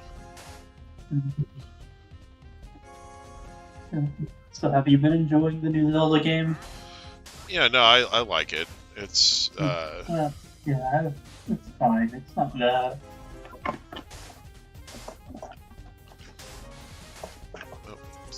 I'd still say Twilight Princess is my favorite Zelda game, but this one is like a close second because of the amount of content. Yeah. And the reason there's Twilight just an absolute metric crap ton of content, you know. Yeah, I feel the reason the reason Twilight Princess is higher still is nostalgia, and also the story in that game I feel is the best story in a Zelda game. Yeah. Or one of the best. The best Zelda game was the one that came out when I was 12. Yeah. See, if it didn't have the Leroy Jenkins Caravan, I would probably agree. Right. But I hate suicidal NPCs, so I can't give it full marks. You know. Oh yeah, based on your experience from Tactic Ogres, yeah. Like it's, you know, because basically I never got past that part of the story where you're supposed to be like bodyguarding a caravan or whatever, and or a wagon or whatever, and they're shooting at it, and the wagon's like, instead of hanging back behind you and letting you go in front and kill all the enemies like any sensible idiot would do, they're just like barging up to the front like, oh, Leroy! Yeah. You know, and it's I remember. I'm just like, really, trying- fuckers? You know. I remember how you were Yeah. trying to recreate that wagon, but but it was attached to the horse, and the horse kept on moving Oh away. my gosh, that was so annoying. It's like the I horse heard just about got that. the fucking horse has fucking restless leg syndrome or some shit. Yeah, It just he's, keeps trying to walk off while I'm building a Unlimited wagon energy. around it. I was like, stop it! I'm trying to build a mobile fortress on your back. Shut up! You know? right? It was the Yeah. funniest shit I've ever seen. Oh my god. Yeah. Yeah. Oh, are it's you just- talking about the? Are you talking about in Tears of the Kingdom the stupid like Great Fairy side quests? No, that's where you like have to the go. Great Fairy side quest, like I still need to find an Endura carrot for one of them, but the other one, Yeah. I don't know. Like you have to bring you have to bring her a theater troupe or some shit. Like it's like, yeah, okay, I hate them. I hate the side quests. They're annoying. like finding an Endura involve carrot doesn't bringing, seem like it'll be that bad, but you know, Yeah, I still don't have one, So but, there's you know. these people you have to find. There's a side quest you have to do Yeah. with these people who are like a traveling bard, and it's Yeah. just it's annoying. It's really annoying because you It's have really to. annoying. Some of them you have to travel. It's You have annoying. to travel up like mountains. You have to get like your horse, and you have to get like an attachment for your horse Oh, that God. you can use to the caravan, so that you can bring them to the Great Fairy because their caravan's broken down, and apparently they can sing and stuff and make all this money, but they can't do it themselves. So you have to help them. I wouldn't Yeah. have an issue with that. However, some of the distances you have to go are pretty far to get to the Great Fairies of each area. Yeah. Meanwhile, in Breath of the Wild, the Great Fairies, all you had to do was bring them like a certain item. Well, like yeah, like well, Now because you one have of to do the all the Great extra Fairies, crap. it just asked me for an Endura carrot. She's like, I'm so hungry, I need an Endura carrot. I'm like, okay, bet. You know, like, Yeah. like, you know, I'll get you a carrot. Yeah. You know, like, Yeah, those can be fine, but like the ones with like the singing, that one's annoying. yeah, Go I don't away, remember guinea pig. all of them, but yeah, because that one Great Fairy's like, unless I hear the sound of a horn, I'm not coming out. It's like, okay, Right? yeah, that one's annoying. freaking. It's nice shut to in, get to upgrade bitch. your armor, and Yeah, I it's know. definitely recommended because if you don't upgrade your armor in this game, it essentially turns into Dark Souls. Well, yeah, like I keep fighting all these monsters that kill me in one fucking hit, and I'm like, what the fuck? Yeah, It's annoying. it's definitely recommended to upgrade armor. I think I never upgraded mine. I think I upgraded it like by one stage each piece that I have, but that's because I only unlocked one Great Fairy because the rest of them were too annoying to unlock. Right. I might go back and unlock them later because I did make it to Disgaea 7's post game, and post game. Right. Yeah, I'm gonna have to start grinding now because no Disgaea post Right. games, and I got to a level. Literally, the stage before was playable. But the stage after it, everyone's level 300. Yeah. Well, keep in mind, Through Quinn, the second stage. the collecting their pieces thing. You don't like that was like this game's a direct sequel, so they're not broken again. That you already fixed them the last time. You know, like so. You know. You called him Clint. No, Lol. no. Quint's in the chat, and he said whatever happened to collecting their scattered pieces and restoring their true form, and I was answering that question. Oh, And Yeah. I was gonna say, there is I someone gotta in my read- I family gotta who read sounds that. like Clint, though. Something that's funny is Okay. Clint sounds a lot like one of my cousins, like his Uh-huh. voice, but I know it's not him because I recently went for spring break to visit my family. Uh-huh. But yeah, at one point I thought and it you was saw him, but Quint then and he's him like, at the "No, I same don't." time. No. Yeah, I actually did see them both at the same time. okay. It was crazy. Yeah. I like the part where he said it's Quentin time. Oh no! Yeah. Oh my god. I'm sorry. Damn! Had to. Jeez. Fucking hell, man. Oh, I'm so sorry. Just me and Quint watching the quintessential quintuplets together. And I Just then he quenched it all over the bad guys. Quentin all over the bad guys. Oh man, they never knew what quinted them. Right? Oh, God. Went Oh, over. man. Eat your heart out, my friend.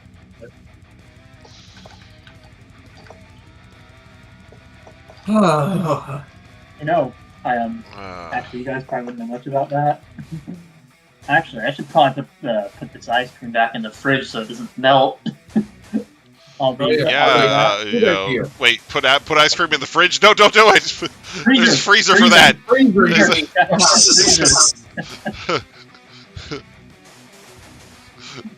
Wait, Aqua, no!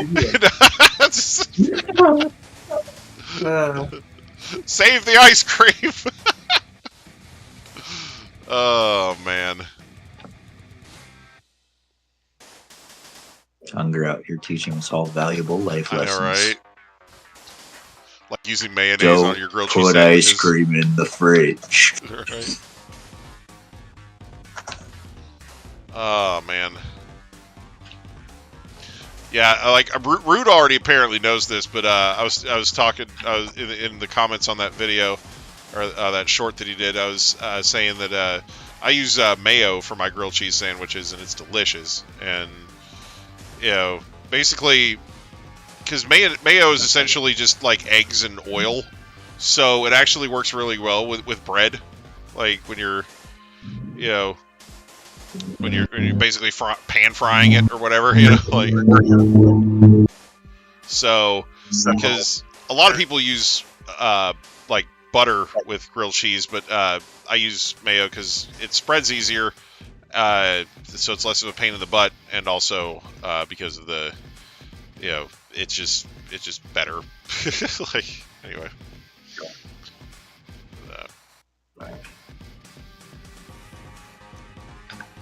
Alright, let's go ahead and fix her hair. Fix her hair. There we go. Moon Prism makeup. A little hair there. It's no, it's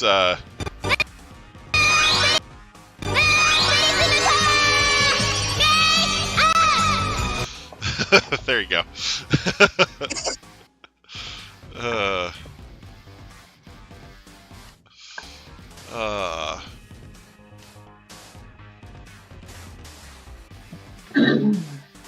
I'm back.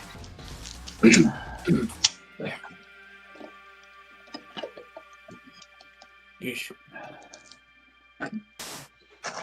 Yeesh. Yeah. But yeah, I was gonna say Disguise 7's post game. Literally, the second stage of the post game, the enemies are all like level 300. Uh-huh. It's ridiculous. This is going from a stage where they're all like around level 130. Oh yeah. I think they're around that much. Like, Yeah, it's funny 'cause it's like the You all know, my characters are like in the 80s. the power scaling in Disgaea The ones that I games is use. very much, you know, Evil Knievel couldn't make that leap type of shit. You know, like. Yeah. So now I'm just in the item world. I've been going to the item worlds. So for my what I've been doing is for my DLC characters, because I've been using a few of them in the story. I've been going through their weapons item worlds because I don't want to change their weapon, like their unique weapon, because I like their unique weapons. So I've just been leveling them up ridiculously. I got like Rosalind's gun. I got it to like the Princess Cannon. I got it to like level 200 so far. Wow. Which isn't even scratching the surface, by the way, knowing Disgaea. Yeah. I think I can get it to like level 9,999 per gun alone. Wow. That would make it like a ridiculous, like probably like plus 3,000 or something to hit or something. Yeah. That's amazing. This is insane though. Like. Yeah, that looks amazing. Yeah. Let me see It's so I can see what you're talking about. yeah. Let's see. I'm gonna get. Oh, that. Wow, holy sh. Yeah, it's based on Yeah, that is this. really nice. Good night, Alright, So- yeah, good night, Glenn. Hello. Howdy. Night, Quint. Chicken is hello. Mine's got the Who's mine's got the check someone mark. with a check? Someone with a check marks here. Yeah. Yeah, what's with the check mark? Hello. Hi. I think that. Sometimes you just got to get verified. You know. They are a chicken or a check mark chicken. Verified chicken. The check mark chicken. Verified. Verified chicken. Chicken a check mark. The check mark chicken. Some can call it the chicken. The chicken. Chicken. Oh man. The chicken. Mhm. All right. Hold up. Chicken the Minecraft tuber. But yeah. All right. So like I was saying, the post game. Once I beat that, once I beat the main post game story, because I mean, Disgaea post games have a lot of optional No, stuff. hold too, up. like fighting. I thought so. What? So this, I thought I've seen this person before. Okay. Subscribe if you Oh. found me from a comment. Oh. Nice. Yes. Nice. Yeah, I thought so. Chicken's a. I've seen chicken in a few other videos, like on commenting on videos. That's pretty funny. Oh, nice. But then again, I spend a lot of time in like the Minecraft like video communities and shit because I gotta, like I'm always watching like Skip the Tutorial and fucking IBX Toy Cat and shit. Ah, I see. Nice powerful chicken. Yep. Chicken power. All right. Moon chicken Yeah, what I power. was gonna say, what I was gonna say is that like the If we can get Gerg on here, I'd fucking love that. Yeah. Just get Gerg the fucking world with the jump in our comments once. I've been using the cheat shop, and what I've been doing to really help my grinding is going to random item worlds, like I said, using the cheat shop, and I just have everything at 0 except for XP, which I have at 600%. And Okay, yeah. my juice bar stock is also getting really full. Like I think I have like 2 million XP in the juice bar. Oh, nice. They definitely nerfed it. They definitely lowered levels on it compared to Disgaea 6, which was like 9 million. Yeah, like they 99 million. lowered the max. I know. It's like a 9,999 again, which is good because in 7 it got way too. I don't know. absurd. I kind of liked how easy it was funny, to gain but- levels in Disgaea 6, though. Yeah. Yeah, it was easy to gain levels because you would gain them all at the end. Now it's like other Disgaea games, you have to get them manually, which is fine. No. It definitely makes the game more challenging. But Did they in keep my it to opinion, where healers aren't to where healers aren't useless? I think so. Because that was one of the big things with some of the. That was one of the big things with the. How to put it? In some of the previous Disgaea games, healers ended up being like really bad because you didn't really get much experience for healing people, and a lot of the time they didn't have much attack power, so they couldn't really level up. But like I think it was Disgaea 5 where they made it to where healers get like shit tons of XP for healing people, and to the so much so that like for a long time like the healers on my party were like the highest level characters. And I think you could probably. I think they probably function like that still because I don't use healers that often, but I do have like 2 healers. I have at least one because one of the main characters, she has healing abilities. So I've been using her, and I've also been using Fawn from the DLC. So I'd say they are, at least those 2 healers are good, but they've always been good. I don't know about like regular clerics though. I haven't tested the regular cleric out yet. I might when doing the item world because the post game I'm probably gonna need some. Again, I think I'm just gonna use Fawn and Brillica in the post game as my healers. yeah, now I've just been doing cheat shop, XP grinding. I got a lot of people level 120. I'm gonna keep going till I'm like level 3. I don't think I need to be level 300, but I'll try to get around that level because their stats seem low for 300. They're just a really high level. They have like all at least 1,000 in each stat though, which is still stronger than some of my characters' offense. I just can't wait to try to fight the Bales in this game too. He's in like every game post game. Like he's one of the bills is to fight him. Yeah, I know who you're talking about. Tyrant Overlord Bale, or his not Tyrant Overlord, but anyways, his Overlord Bale, his in Disgaea 5, I think that's the hardest fight against him in all the games because the map is ridiculous. Wait, really? I haven't beat him yet on Disgaea 5. Like his map is ridiculous. Yeah. Oh, thanks for reminding me. Almost. And that's funny because on Disgaea 5, I'm so far into the post game. There's a stage that I can use the specific unit on, and I have her as the leader of the boot camp squad, and she has a skill that nukes everyone on the map, but it's a 50% chance to hit each enemy. Yeah. 50% chance per enemy, and the damage isn't like insanely high, but once you're that far into the post game, the damage is ridiculous. It's the Asagi stage, and then you nuke them all, and you gain so much XP from it, and so does all your other. So I have like a bunch of level 9,999 characters on Disgaea 5. I'm still having trouble with Bale. Oh yeah. Because I'm gonna have to keep reincarnating them, getting them to that level. I think there's actually a special curry I can make that gives me max health on all my characters for a day, so for like one stage. But the recipe is ridiculous. You have to do like item world diving to get certain items for the recipe. Jeez. Wow. There's some crazy stuff. But yeah. Disgaea 7's been pretty fun though. It hasn't been as ridiculously hard as some of the others, but there have been some stages that I got mad at in the main story. And the post game is really getting hard.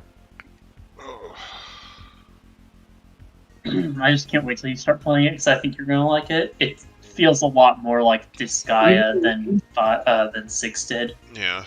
He does have a slot open like, now that he's finished. What was that game? What game? I think he has a slot open for Wednesday now, right? No, I haven't finished Nyota yet. Wait, no, you haven't? Oh, I forgot. You stopped halfway through the end.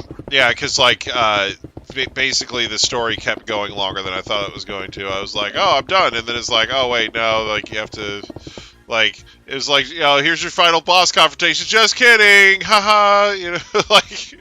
But surely next game should be the end, right? Maybe, like, because the thing is, after the chapter that I'm in, there's a quote-unquote final chapter.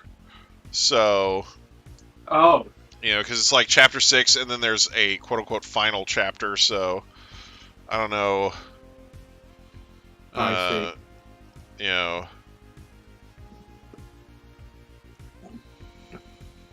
It's gonna be a pain in the butt. Yeah.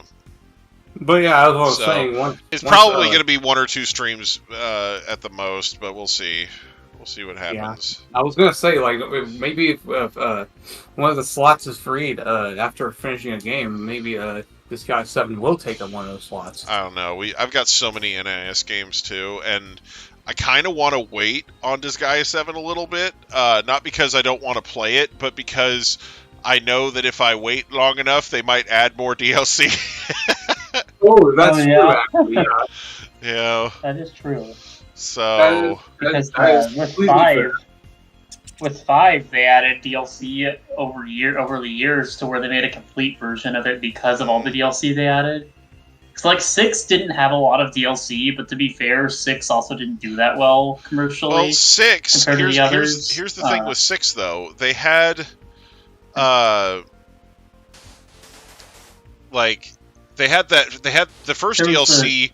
The It was a Hololive. paid DLC in Japan for Hololive, but we got it for free. We got it for free. Yeah. And then they had like all the different like color packs and all that shit. And then they had the how to put it? They had like fucking what do you call it? Basically they had a they had like all the weapon packs and everything, but then they had eventually they added DLC for like extra characters like Valvatorez and Usa and you know Usalia and all that stuff. So it's like, you know, that's the kind of stuff that I'm like, oh well, if I just wait long enough, then Disgaea 7 will probably add some of that type of shit too. Yeah. And it's already got like a lot of DLC characters and items. I got all the characters. I didn't buy the other pack, but I might soon when I get more money. It's just a cosmetic pack. It's like it gives you a bunch of different cosmetic items. You can find characters like glasses. Like the glasses one's pretty cool. There's also different hairstyles. Like there's a short hair succubus. There's like animal ears for certain characters. Like alt costumes, which is pretty cool because the only other time we had something like that was with, like Seraphina. You could change her outfit. Yeah, but there wasn't the much bunny other costume than that. for Seraphina. Yeah. Fucking bunny. Yeah, the one the maid like has a bunny costume for her, so I think it's funny. Yeah. Yeah. There's like that's the one thing I'm sad about. The maid class isn't in Disgaea 7. Sucks to really like the maid. I think it's because it was too overpowered or something. I don't know. Because Disgaea 7 has a lot of the characters. Like, it's got so many. I think it actually has the most amount they've had, like, even more than 5. Because I feel like with Disgaea 7, they already had laid a lot of the groundwork with Disgaea 6. I feel like with Disgaea 6, one of the reasons they went so nuts with the level cap is because they knew that the game was not that robust otherwise, you know? So they were like, no, we're going to have to do this to give people enough to play with, because we don't have a lot of character classes to use and shit like that, so... Yeah. Also, I want to add, I still think the best looking maids in the sky are the zombie looking ones from Vibe. Jeez, That's what I meant. That's the only maid that there is. Yeah. I love those. But yeah, basically what he was saying was that character class has yet to return in another Disgaea game since then. So, I would like to see them return. Yeah. So here's what I hope they do for that, and for certain other characters too. I know Disgaea 7 came out at the beginning of 2023 in Japan, and then the end of 2023 for us, like in October, was when it got localized. But I really hope they add some more DLC, like, because Disgaea 5 literally had class DLC, like, they added in certain character classes. Because I played Disgaea 5 complete, and one of the DLC's items was I believe that like the Celestial Hostess was a DLC character they added, who's been in other games, is also in 7, but yeah. 7, actually one of my favorite new units in 7 is like this dragon. I don't know if it's new, because it might have been in other games. I don't know. I haven't played the other games that much. I really need to now that I'm beating 7. But it's like this giant, like demon gargoyle or something. It has like a giant cannon on its arm. Oh, okay, yeah. And the I've cannon, seen those. Yeah, the cannon can fire like multiple times with just a regular attack. Like it gets multiple hits in, even if you're doing a regular attack. Yeah. That's awesome. And some of the attacks are crazy. Yeah. One of them reminds me of the Bio Lizard from Sonic Adventure 2. Yeah. Oh, the Bio Lizard. I remember that thing. Yeah. That Bio Lizard was a pain in the ass. I still like the Bio-Lizard. Yeah, it was just a tough fight for me. From my experience playing the game. I think it's a cool fight. Yeah, it is a cool fight, but still hard shit. It's also got the greatest music of all time. Oh, Yeah, sure. I really can't wait to. I really hope we get to hear Live and Learn in theaters. Yes. Orchestrated. Yeah, orchestrated. Yeah. The trailer already has the part of Live and Learn in it, so yeah.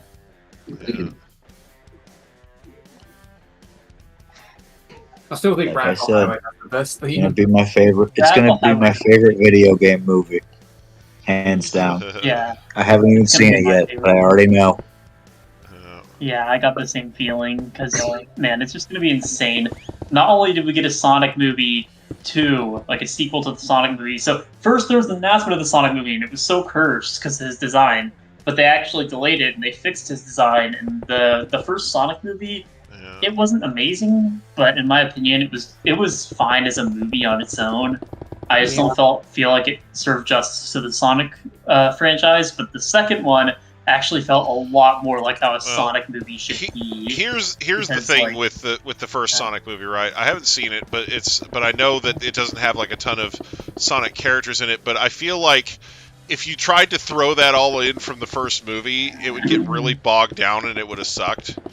You know, so Yeah, I feel like like introducing characters slowly is the way to go with shit like that. Yeah. Because like when like, when Mattel was doing the He-Man movie, the live-action He-Man movie, they had this script that called for, they had like this list of all these characters they wanted in the movie, and there were almost 100 characters, and there's no way we're going to be able to make a meaningful narrative with this many fucking characters in it, you know.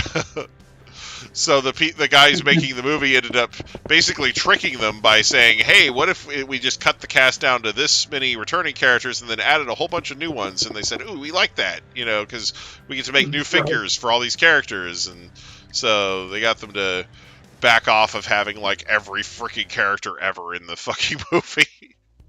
You know? Right. So... like I said, they were shooting for like everybody. they wanted everybody. They wanted like, you know, freaking, like they had characters like Roboto and She-Ra and like all these other freaking characters that were supposed to be in there, and it was like, jeez, that's a lot, you know. They wanted Stinkor for some reason. Yeah, like, you know, well, I think they felt like they couldn't get away with Stinkor on regular television, so they were like, hey, the movie, you know. But, you know. But yeah, like I said, they had a huge list of characters that they wanted in the movie, and they were like, oh, what if we just did this? And they were like, okay, sounds good. See, what was it? Like, the Masters of the Universe Revelation. It was like, they had a, because they've already got, you know, Molar, Eternian Dentist. The new Masters of the Universe Revolution, I believe is what it is. They have an Eternian Doctor, and his name is like Helor or some shit like that. Wow, that's so random. That's how they work. They've all got stupid names like that. Yeah. They're made of a material called stupid namium. Like, this guy has a giant metal fist. What do we call him? Oh, I know. How about Fisto? Yeah. Wow. Mephisto. Oh, man. But yeah. Jeez. Fun. Clamp Champ, Snout Spout, or Spout Snout. Snout Spout, yeah. That fucker. Blobby Bop. Seems. Oh no, these are all actual Transformers. Or, yeah. I'm sorry, these are all actual Masters of the Universe character names. Yeah, no, Snout Spout was like his head looks like a fucking elephant head, but it's like metal. Yep. Like, and he was in the Christmas special. Like, that's the only piece of He-Man or She-Ra series that I've ever remember him fucking appearing in was the fucking Christmas special. Oh, in the Kevin Smith show, he's a fireman. Oh God. That's why he has the stupid fucking elephant head. Oh God. Oh God. I was just about to say, shouldn't these go in stupid names? But no, if they're actual characters, then there's Mechaneck. Mechaneck, yeah. Triclops. It's funny because Mechaneck was like one of the main cast members in the fucking 2003 He-Man series, and he's barely in the old one. Like, wow. You know. Triclops was a main cast member in the old one, though. He's one of the villains. You know. Uh-huh. Like he had like different, like basically he had like a thing where his he had this spinning thing on his head and there was 3 eyes, like one on each side, and like each one had a different ability. Like one did like one could like see around corners, and like like he had just different different types of vision based powers and whatnot. But yeah, they always had, like, every Transformer. I keep saying Transformers because it's that era where I got all those similar era. Yeah, but it's like every Masters Universe character had like their own stupid little gimmick. Yeah, like everybody had to stand out. And that didn't even stop when they went over to the She-Ra cartoon, because I remember. I remember having all of those fucking figures. Like, I had the frog dude that had suction cups on his mouth, and the fucking Leech. Red. Yeah, and then there was like the red dude with like the bug eyes and stuff. Yeah, that's Mantenna. Yeah, I don't remember their names. I just remember. So basically, Leech's thing in the show was that he could suck people's energy out by sticking those suction cups to them. So he would like stick those things onto somebody's face, and then they'd fall over like incapacitated, and then Mantenna, those bug eyes of his would shoot like laser beams that could stun people, That makes sense. And then that makes sense. And he literally has 4 fucking legs, like. Damn. That sounds kind of bad, actually. But yeah, and he was like the comic relief character because Hordak, whenever he got mad, he would like push a button and send Mantenna down a trap door, and he'd land in the water, so yeah. So he was like always like kind of the butt of the jokes in the show. Like he was like a main cast member for the villains, but basically, like there was one point where Mantenna was talking to Hordak because Hordak was in a bad mood, and he's like according. I can't remember, he was like back at Horde Academy or something like that. He's like, they taught us that we should laugh at trouble. And he's like, okay, well, since it was your idea, you can be responsible for it. So go ahead, make me laugh. So he tells a really shitty joke, and he's like, not funny.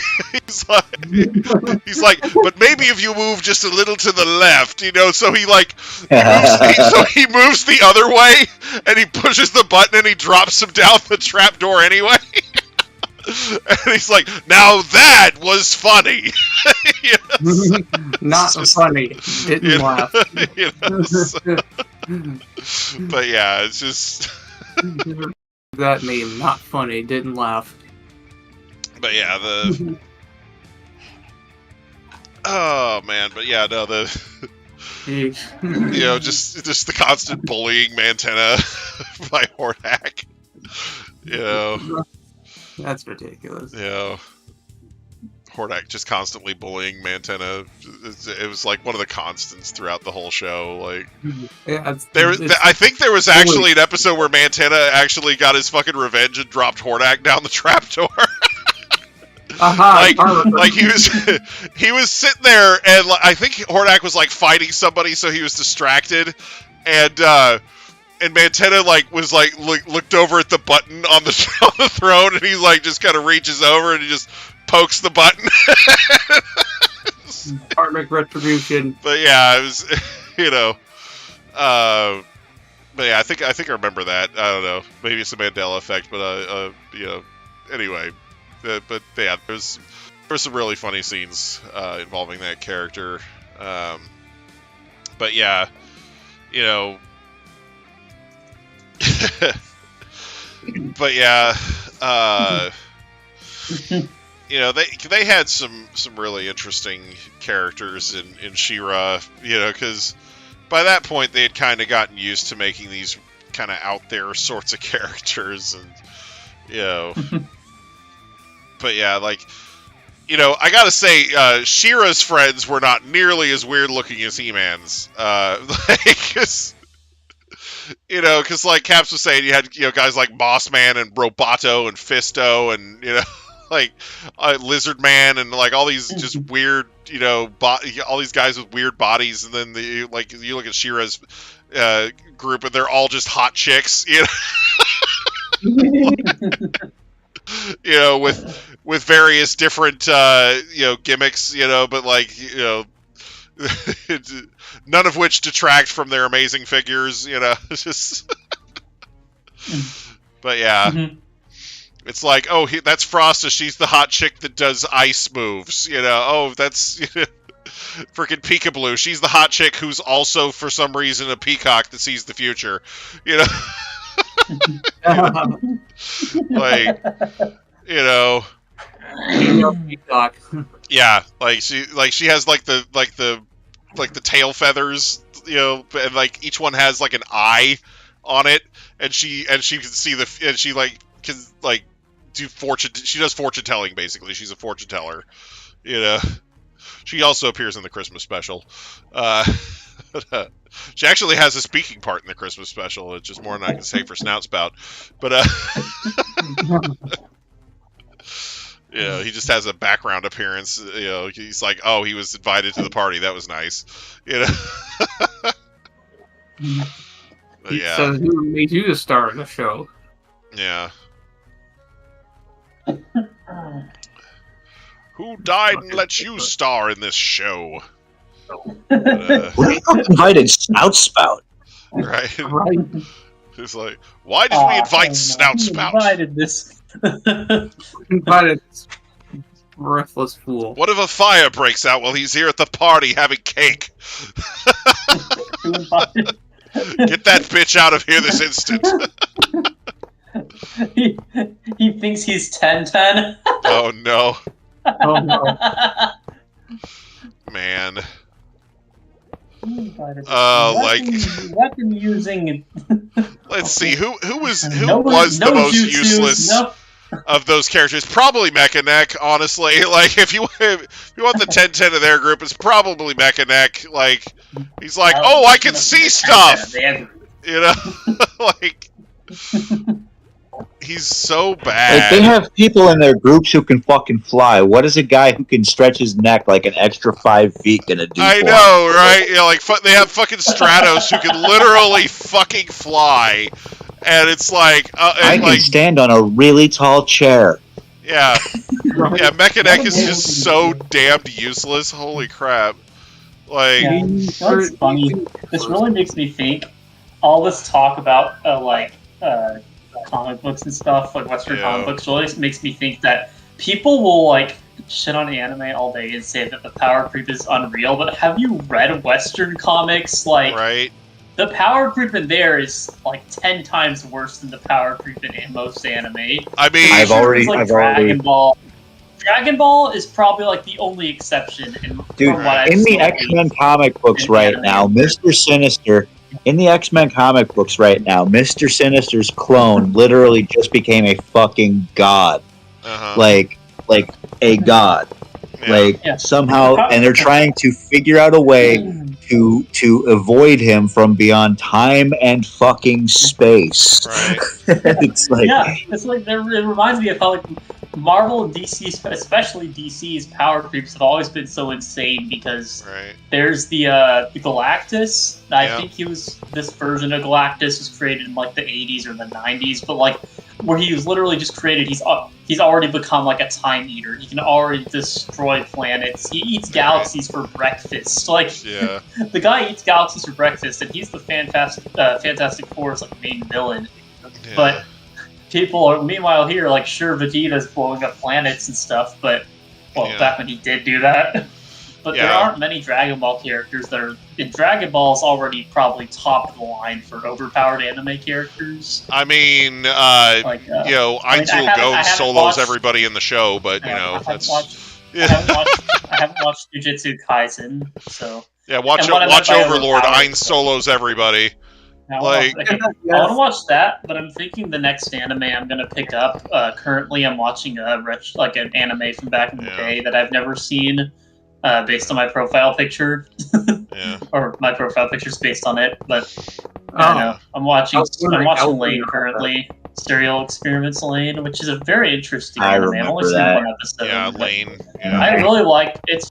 Yeah, I just watched the first episode, and now I want to binge the rest. The rest of the series. It's a short series, but I want to binge the rest of it now because I actually thought it was a really interesting way they executed the episode. But yeah, like, I've never seen it done before. When people are talking about overpowered anime characters, they bring up like Goku and Saitama a lot. But for me, if you're going to talk about like some of those powerful characters in anime, it's got to be Ainzul Gon from Overlord and Anos Voldigode from the Misfit of Demon King Academy. I haven't watched... Because either of those fuckers pretty much like solo there. Like, it's... Also, don't forget, like, I'm not going to spoil anything from Code Geass, but all I'm going to say is the Geass itself is probably one of the most overpowered weapons in anime. Well, it depends, but... Lelouch could actually, like... I know there are probably some characters, so I'm not going to spoil anything, but in other anime series, there are characters who can cancel out, like, eye abilities and stuff, like in Naruto. The sharp... that would be an interesting match, actually. Lelouch versus, like, probably Itachi or Madara, because, like, Sasuke's cool, but I think Itachi's the more smart one. Yeah. Yeah, considering Ainz doesn't have eyes to look into, I don't think it's working. Yeah, so there's certain characters you can't look into their eyes, but what I was going to get into is like Goku. Yeah, if Goku's too dumb to counteract the Geass, if he gets hit by one, Lelouch could make him do whatever he wants. He could use Goku as a weapon, if he wanted to. Like, because all he has to do is see his eyes and there. Yeah, I know Goku's going to know how to counteract that. Geass is kind of a randomizer when it comes to which power you get. Yeah, but basically, just to give you an idea of what Ainz's skill set is, so Ainz was originally a character that was part of a MMO video game, but then the guy who was playing him got isekai'd into another world as that character, right? So Ainz is undead, meaning he looks like a skeleton, but he's actually a race of undead called an overlord. And basically all of his race and class skills are geared towards like necromancy and like instant death moves. Wow!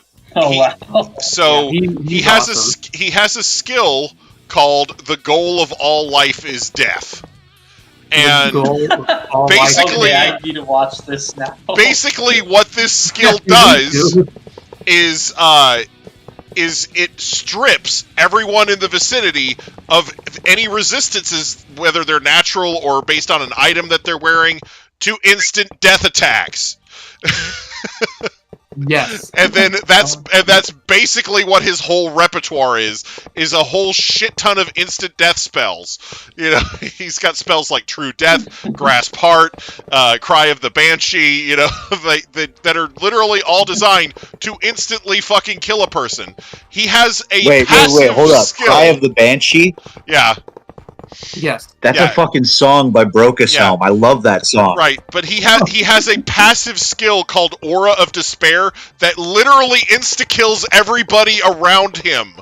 Like, Yeah, it is brutal. He literally It is has to brutal. focus to turn it off.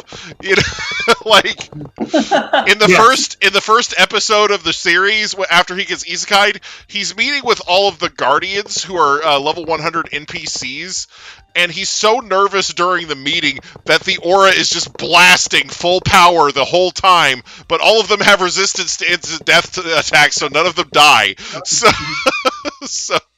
Yeah, which is a relief because I would have hated to see them all die. Yeah, like it's but it's something where you know, it's just ridiculous. Yeah, so like he's busted as all fuck, and you know he would solo Goku no problem. And before you say, "Oh well, Goku's really fast," Ainz has time stopping abilities. Like, yeah, so he literally there's a fight during the series where. He literally, like, it's supposed to be a duel between him and this other character, and he literally just starts the fight by stopping time, and he just casually walks over to the guy, uses delay magic true death, and then as soon as time starts back up, the true death spell kicks off and kills the guy, you know? And so it just looks like he teleported behind him and the guy fell over dead, you know? Yeah, he could absolutely obliterate Goku within like a mere second. Yeah, like, you know, at least everybody else would think it was a second, but you know, because like as soon as he cast the time freezing ability, he's like, oh, having countermeasures to time magic is a critical is critical. You can't go into battle without that, you know, like right, exactly.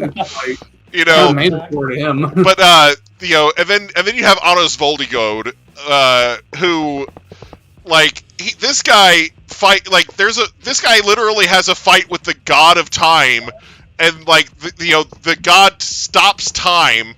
Like, it's not even just the god of time; it's the god of time fused with another guy, you know. And wow.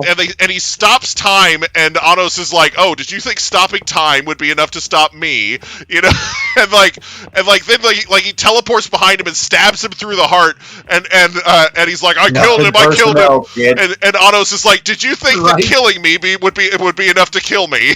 You know, like, you know, he's just like behind him, you know, like just fine. Yes. You know. Yes. You know. Something more powerful than any of those, who would probably be the shifting mound to slay the princess. Yeah.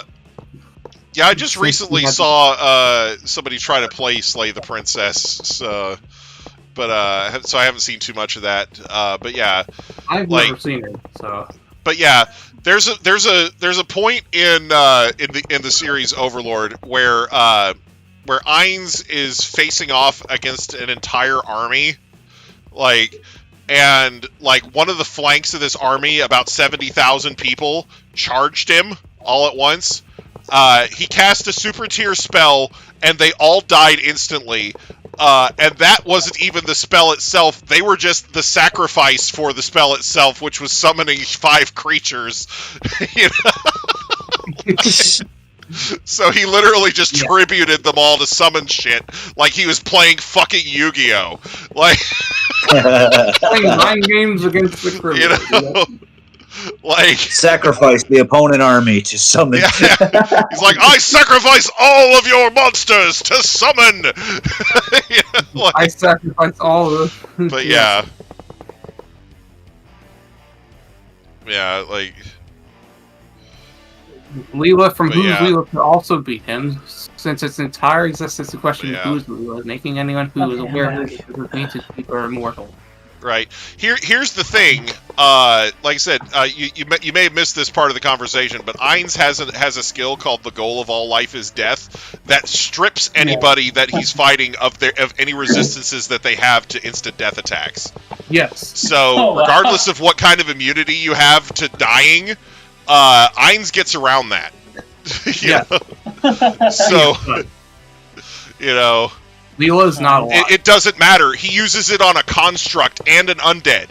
Like, it does not matter. If you have anything, whether it's a racial ability or a magic accessory or something that stops you from dying, it kills you. Like, it's like, that's the whole point of the skill, is it makes you vulnerable to instant death attacks regardless of what your resistances to it are. Like that's busted, you know. like the thing is, the only person I can see surviving it is probably Anos Voldigode, because the guy the guy basically just reincarnates himself instantly every time he dies. Like, you know. Yeah, pretty much. So, you know, if it's not some sort of resurrection magic, then I don't see it getting around that ability, because you're going to die to that. Like, you're gonna die regardless. Yeah. Because like the one time that you see Ainz use it in the show, the person he's fighting does die, but she has a resurrection item equipped, so it automatically revives her. You know. Like, yeah, basically counter. So yeah, it basically just auto revives her after she dies. But yeah, it's just it's just brutal. Yeah, like, you know. But yeah, it's one of those things where it's a class skill from a class that in the game he was the only one who had that class. You know, it's a class called Eclipse that you get by maining a bunch of necromancy races and classes. So so he was the only one in the game that had it, because he was role playing a necromancer. You know. Yeah. But yeah. Like I said, it doesn't matter like what race you are or whatnot. The, you know, that skill basically just, kind of being you are. Yeah, that skill basically says, oh, you're a creature that can't die. Well, now you can. You know, like, doesn't matter what kind of sort of being you are. You will die regardless. But yeah, it's you know.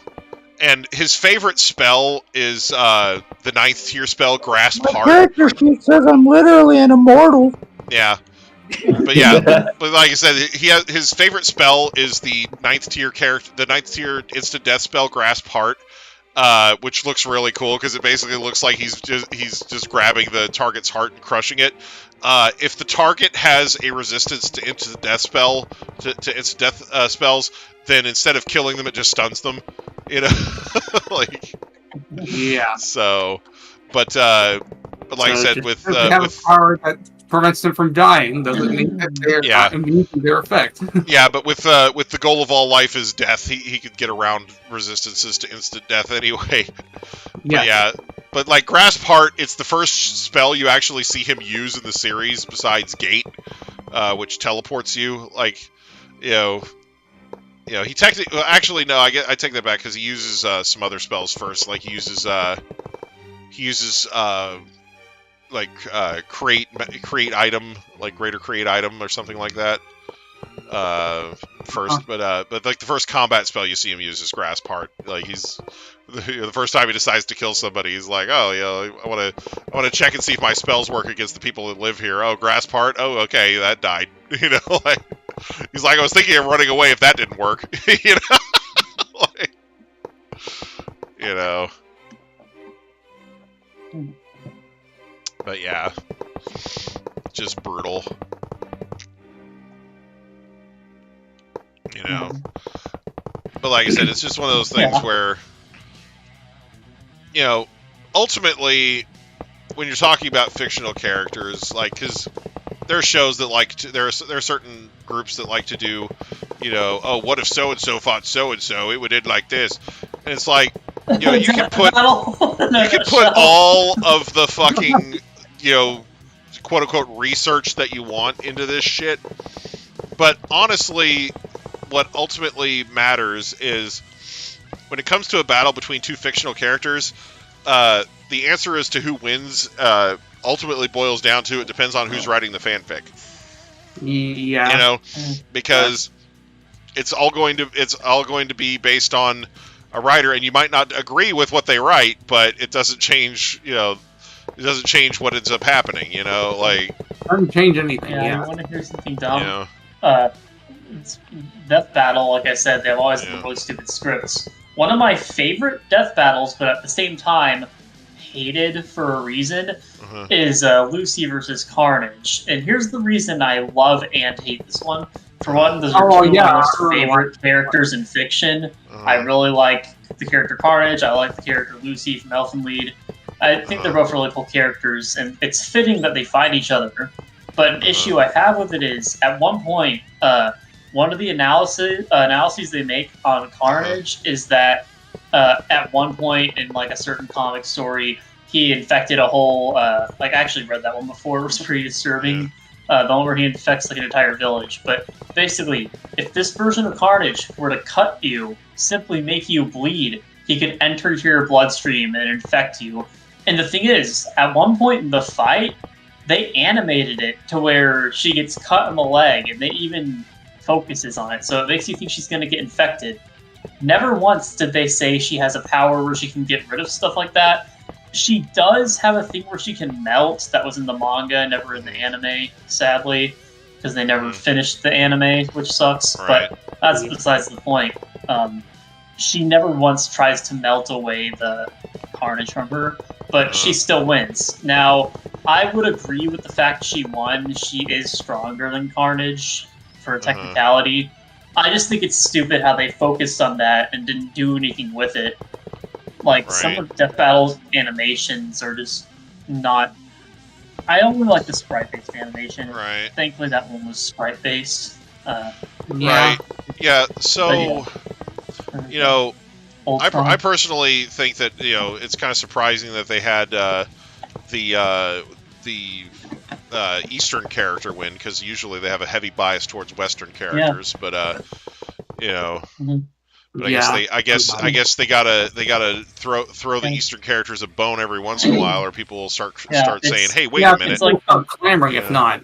Yeah, it's like, I'm glad she won, because she is stronger than Carnage, technically, because there's something in the anime where she can actually, she can stop, like, a nuclear bomb from detonating, essentially, by stretching her arms out. Her invisible arms. But, yeah. And Carnage has the ability to... There's a point in the fight where he tries to make a nuke go off, but she stops it and ends up killing him. I think that's how she killed him, was by stopping the nuke. I don't remember. It's been a while. That just reminds me of that scene from Tekken Man Blade where the dude just takes a nuke at point-blank range and walks out of the fucking crater. Pretty much. It would make you think that I like this death battle, because I'm happy with the outcome. I liked the animation for the most part. I just don't like that inconsistency with their writing. And it's not just the writing either. Sometimes they get characters' stats wrong.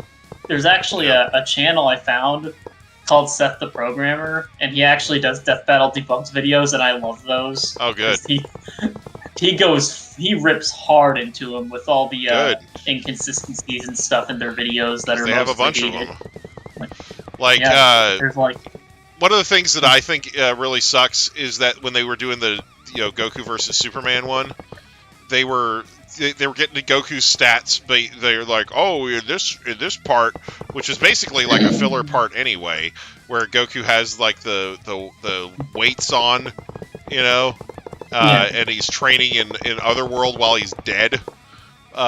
He's got like, what is it, fucking 10 tons on every limb, and, it's hard for him to move, and then he becomes a Super Saiyan, and then he moves really easily, And they're trying to say that was, like, his limit, and it's like, no. No, that's not but, like, the thing is, you could just take the estimated weight of the tree that Goku's carrying at the very beginning of Dragon Ball, and he's carrying easily, and then you could extrapolate that out to how much stronger he gets over time, Right? Because he's carrying this huge fucking tree that's like 100 times bigger than he is, and trees are not light, So, and then he smashes it into tiny pieces, So, Yeah, it just sucks. It's their writing usually sucks. Some of their videos can be good, but it's like I don't know if it's just the writers, because I don't know if it's always the same writing team. Sometimes their videos have good writing, but a lot of the time they'll have terrible ones. Like another one I watched recently. What were you gonna say? What I was gonna say is one of the biggest cruxes of their argument against Goku in one of their more recent Goku versus Supermans, because they've had to redo it several times because of people bitching about it, is that they think that power levels are bullshit, and they're basing that argument solely on Piccolo, because Piccolo, when he's fighting against Nappa and Vegeta, has like a maximum power level somewhere around like 3,000 or so, and and then he gets to Namek and fuses with Nail, whose who's not as strong as Frieza, and then is suddenly like in Frieza's base form, and then suddenly they're able to whoop up on Frieza in his second form, which has a power level of over 1 million or 1 million. Now the like, I understand being confused by that, but the thing that you've got to realize is that the reason the Namekian fusion is a forbidden technique is because, number one, it's permanent, and number two, it's not addition, it's multiplication. Like, it's taking the power of one person and multiplying it by the other person. So, if you say Nail, like, even if you're being, like, really harsh with Nail, and saying that he's got, let's say, a power level of about like 24,000, because that's about the power level that Vegeta had, and Nail seemed to think that he could take him. Like, so let's say if you give him like 24,000, and then you multiply that by Piccolo's 3,000. That gets you 72 million, okay? like, that's what I'm getting at. Like even if you, like, it's something where, yeah, no shit, he's gonna beat the shit out of Frieza's first form. Yeah. Like, no fucking shit. Because the thing is, and you might say, oh, well, there's no, you might be doing it wrong or something like that. Listen, when Piccolo fuses with Kami at the end, like in the Cell Saga, and becomes stronger that way, Kami's power level in Dragon Ball is only like 300. Okay? He's not that strong. Goku was strong, because Goku was stronger than Kami at the end of Dragon Ball. And Goku's power level at the beginning of Dragon Ball Z is like 300, and we don't see Kami ever training, like, he's not, like, he's not training to get stronger in the meantime, so his power level's only around 300 or so. So, it's something where, and that might even be being generous, but yet Piccolo is able to fuse with that guy that week, and then suddenly get strong enough to take on Cell, So it's like, yeah, it's not a addition thing, it's a multiplication thing, and it might not be a full multiplication like by like power level by power level. It might be like a percentage or something like that, but it's still really fucking strong, So that's why there's that discrepancy, because if you just add the two of them together, then they're only at like 27,000 and they get wasted. But but basically when they fight Frieza, number one, they're way stronger, and number two, they have Nail's experience against Frieza, so he's predicting his moves too. So that's what was causing Frieza all that trouble when he was fighting them, because he was outmatched in terms of experience, and he was outpowered too. So yeah, and that's why he had to transform again. It's just that whole argument is because like I said, a lot of people have that viewpoint that, because of that thing with Piccolo, power levels are bullshit, and it's like, no, that's not the case. You're just thinking about it wrong, because it's like, if addition was all you needed, then they wouldn't need to fuse. There'd be no point, because it's like, they could just attack together, and it would be the same effect as if they were fused together. If it was just addition, So, you know, it's kind of like Danny Hodge. He was a guy who was, I think, a boxer and a wrestler. But basically, that guy, he was born with a unique, like, mutation that basically gave him 2 sets of most of the tendons in his body. And it didn't give him the strength of 2 men, it gave him the strength of 10 men. Okay? Like, you know, dude was strong as fuck. You know? So, yeah. Like, that's incredible. Yeah, like, fucking, like, legit fucking superhero ass. Like, yeah. You know. Yeah. I'll fucking look him up. Give me a second, because he's famous enough that you can Google him. Give me a second. Something that, oh yeah, the Okay. the Pokemon anime. I've been watching that lately. Oh wait, go on. So here we go. So yeah, he's actually from Oklahoma. I've actually met this man. Okay. Because when I was a professional wrestler, he was working for the governing body that governed like wrestling and boxing events here in Oklahoma, and so not only have I met the guy, but when I would get my wrestling license renewed, he would be this guy signing my fucking wrestling license. So anyway. Daniel Allen Hodge, born 1932, died in 2020, was an American amateur and professional wrestler who had a brief professional boxing career. He's in the Amateur Wrestling Hall of Fame for his 3 NCAA titles and an Olympic silver medal, and the Pro Wrestling Hall of Fame as a 7-time NWA World Junior Heavyweight Champion. So the Dan Hodge Trophy is the college wrestling equivalent of the Heisman Trophy. So he has the wrestling equivalent of the Heisman Trophy, fucking named after him. You know, so wow, so yeah, like that's the kind of life this man lived, because he had that weird thing where he had more tendons than a normal person. You know, like wow. So you know, but yeah. Let's see. Yeah, that's crazy. But yeah, I'm looking here. I don't think it says anything here about him having like that weird physical thing. But that's what I heard from somebody who knew him very well. But anyway, let's see here.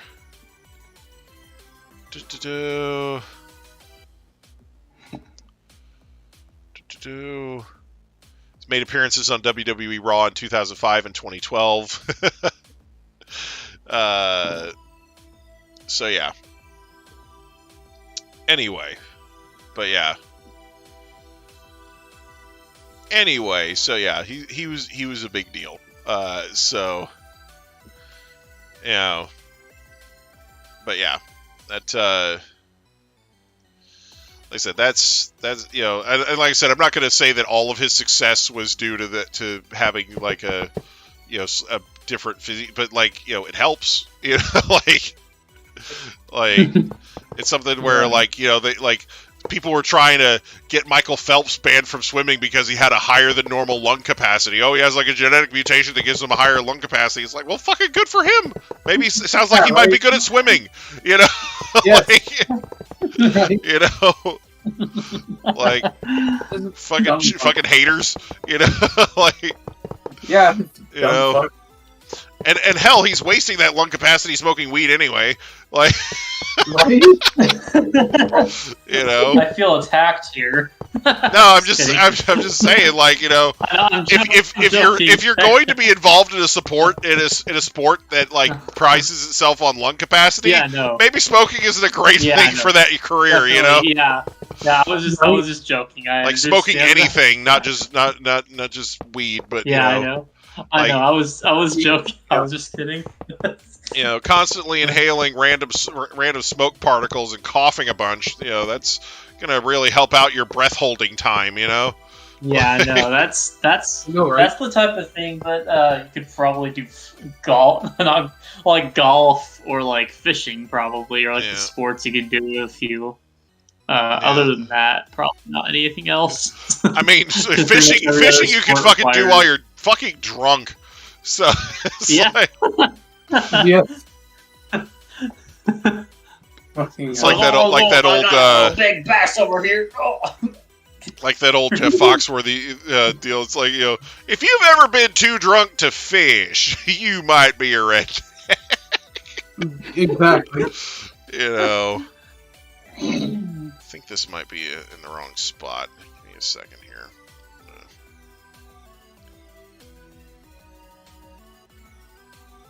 Okay,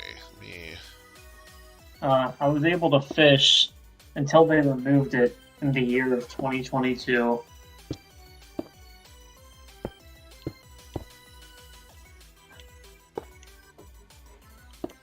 I would fish all the time from Japan to America, but once I landed in Spain, they just stripped me of my fishing license. I don't know why. Give it back. Give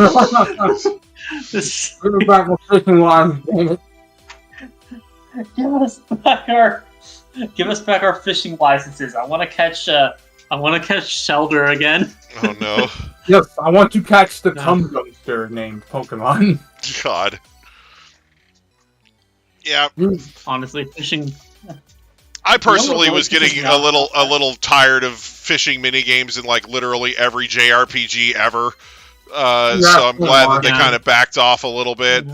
Yeah, I'm glad they did too. But what I was gonna say though is that definitely the fishing mini games are bad.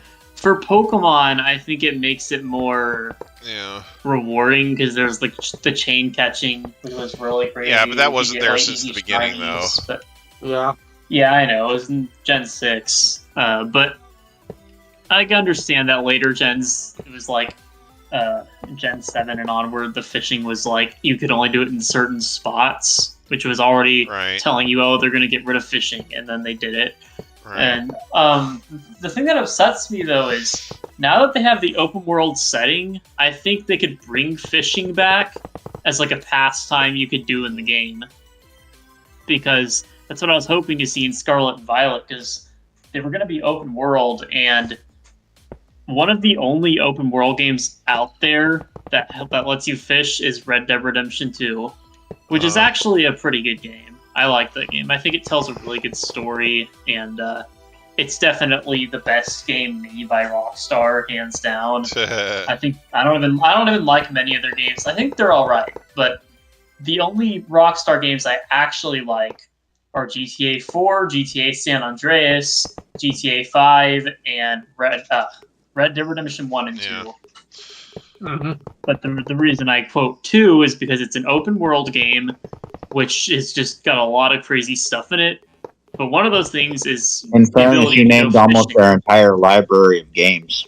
I know, well... Yeah. Rockstar made a bunch of other games, like Bully, for example. Yeah, they did. I played that one. That one was kind of... It was funny, but the gameplay was not that good. It wasn't that fun to play.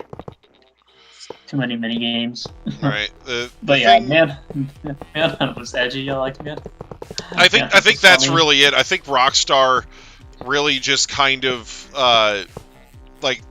tries to market their games by being edgy. Like, or at least that's how they were in the beginning. Yeah. Like, oh, let's make a game about committing crime. Haha, isn't that fun? You know? Yeah, the thing is, let's make a game about bullying kids. You know? I mean, they did make Grand Theft Auto around the same time that Postal came out. Like, all those games, and Carmageddon for that matter. So they were all like, similar premise. So they, maybe you could say to some extent that they were kind of a part of their era, but Yeah, they were. But then later on, the games did get better. Those older ones are funny because they're like over the top, edgy. Like the I'd say with like GTA 4, that game has phenomenal writing. Meanwhile, 5, it kind of just feels like you're watching an action movie. And for Red Dead Redemption, I'd say that's their best story they've ever told, because it doesn't try to be over the top edgy really at all. It's a very grounded in reality game. It's one of those games where if you don't want to play a depressing story that has like a fucked up ending, then you don't want to play it. But I have not finished Red Dead Redemption 2 on purpose because I do not want to see the ending of the game. Oh, okay. I got scared. I thought I spoiled something for you. Then I'm like, oh no, I know how the game ends. Yeah. I don't want it to end though, because I know how it ends, and I don't want it to end. The ending is terrible because I love the main character. Oh no! I mean, I love side character number 53 who dies at the end of the game. What was his name again? Bob. Was it Bob? No, his name was Yamcha. No, there's a guy who's a reaction streamer, and like it's a running gag on his channel that when people want to talk about a character who hasn't appeared yet, like they use Bob as a replacement name. Like Bob as a replacement name. That's amazing. It's like, oh man, wait till you see Bob. Yeah, I didn't want to. I'm glad you mentioned that because I was about to start going on a tangent. I don't want to do that. But yeah, I bet you guys would want to hear. I was about to explain everything about Red Dead Redemption 2, but that would have been me talking too long. So I'm glad you stopped it because now I'm just feeling like saying fishing in that game was really fun because it was just like a very interactive, realistic, like almost like in real life fishing. It was like a simulator essentially, just for a feature in the game. They could have at least given us fishing back and allowed us to fish in any spot of water, and it could just be the regular press A button like it's always been. Yeah. Press A button minigame. So. Or they could even try to make it like that because Twilight Princess. I know it's a different studio, but Twilight Princess is a Nintendo game that had interactive fishing. Right. And that was like 2006. God, fishing in a Zelda game. It's funny because, like, with the new ones, you just swim into the water and grab the fish. Like, I mean, I'm working on a Zelda game map right now that had fishing in it. Yeah. Oh, nice. Oh, cool.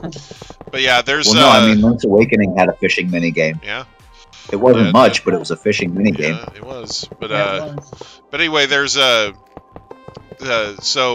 the Apothecary Diaries anime, the first season ended today, and the first season was 24 episodes, and at the end of the 24th episode, which aired earlier today or Saturday, if you want to get technical about it, they announced season 2.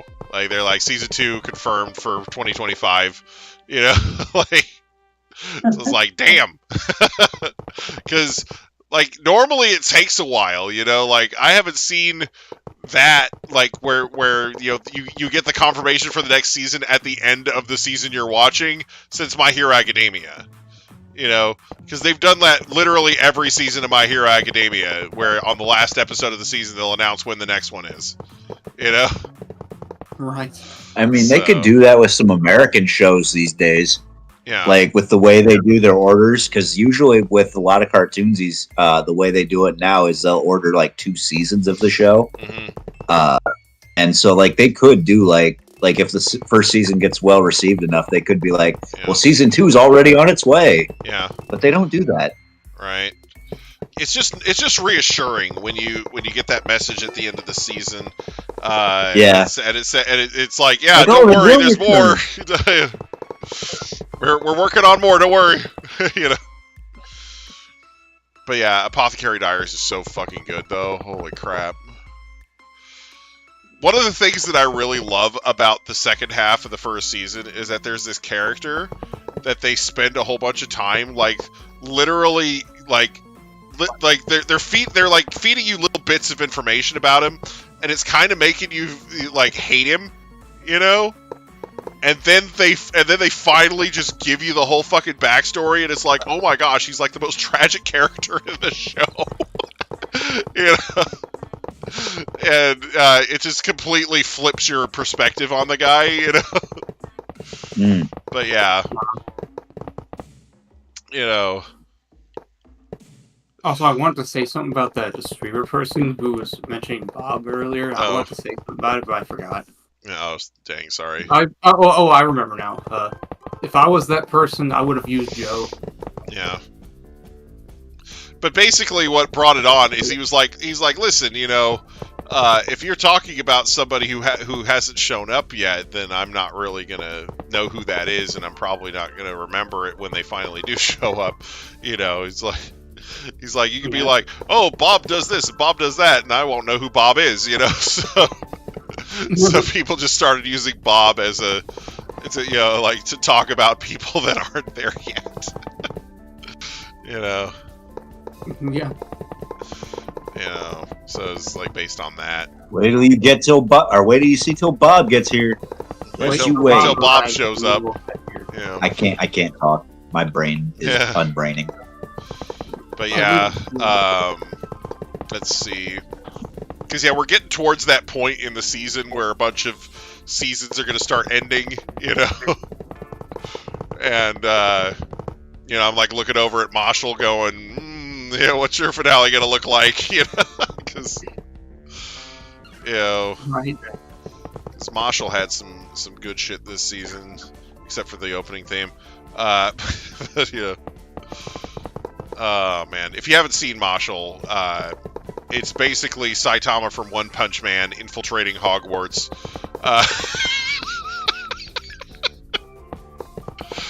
Yeah, it's pretty great. Basically, the protagonist lives in a world of magic, where anybody who can't use magic is discriminated against and, you know, even killed. And so he's he can't use magic, but instead he's like, you know, always pumping iron, so he's like super fucking strong. So he ends up you know, basically a guy ends up sneaking him into the magic school, and he says he can't use magic, but he's basically just doing everything that these other people are doing with magic with his fists, you know. Like there's a scene where he's playing like their version of like Quidditch, you know, and but he can't fly on a broom, so he basically just jumps up in the air and then he's kicking his legs really fast to stay airborne. Like, you know, it's freaking hilarious. Yeah, like, that's fucking ridiculous. But yeah, it's pretty great though. Like he also has a thing for cream puffs, so like, yeah, you know. Like, there'll be, like, a super tense moment or something, and then, like, it'll pan over, and he's got a cream puff hanging out of his mouth. You know? He's like, gotta replenish calories or whatever. Yeah, let me replenish my calories by eating his cream puff. Yeah. Yeah. But yeah, there's an episode where they're supposed to be making, like, some kind of potion or something for one of their classes.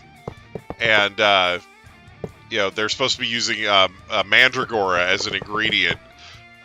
So the first thing they have to do is to calm down the mandragora and get it to stop screaming, right? So, like, you know, like, the other two guys in the room are using magic to make the mandragora go to sleep, you know? And his is just, like, throwing a freaking, like, tantrum. And so he basically just slaps the shit out of it and it falls unconscious. Yeah. Yeah. And then anyway, then they start cooking with them, and like, you know, the other guys make their potions and whatnot, and then he ends up making a cream puff out of it.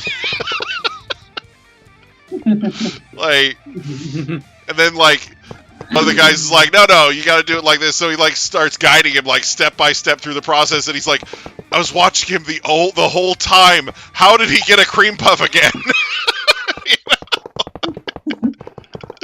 Like, oh man, it's just hilarious. But yeah,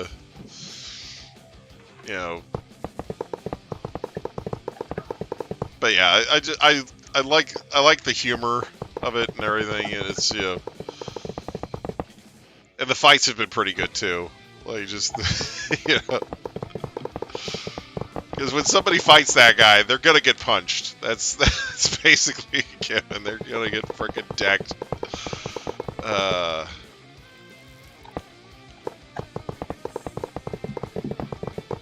But yeah. All right. Well, I got all the way up to the tail cave. Okay. Finished today. Nice. Nice. So now I just gotta fill in some spots and decorate it, and then next week I get to work on Mabe Village. Nice. Nice.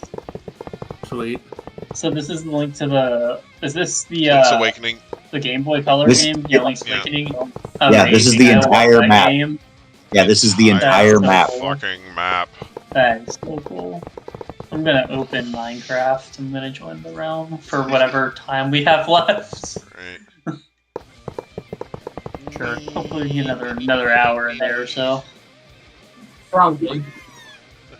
Yeah, I'm almost done with this this background here. You know, I actually was gonna. I was actually thinking about helping you finish up that green screen behind the. Oh, yeah. But The emerald screen there. yeah. Yeah. I was thinking about maybe jumping in to help with that. Maybe to make it go by quicker, but Yeah. I didn't want to accidentally mess anything up. Yeah, no, it's almost done. I can't wait to see what the size of this update is. Because my Wi-Fi is being particularly slow these days. Oh yeah. Because I had to switch to a different Familiar. provider. Because my my place, they cut their service off with the provider I was using, so I had to switch to a different one, which was Oh, yeah, much let me, worse in terms of like speeds. The Wi-Fi. Oh, Let man. me. I was paying extra for like gigabit internet. It was crazy. Oh, yeah. Like, it was The fiber, Gigablast so internet. it was pretty fast. Yeah. Yeah. Anyways, let me jump to a realm and Yeah. I'll show you some things. Let me show you a thing or two, Alright. Billy. I'm currently updating. Yeah, I'm Billy. Billy Harrington. Fucking hell. My name is Stan, Grandpa. Shut up, Billy.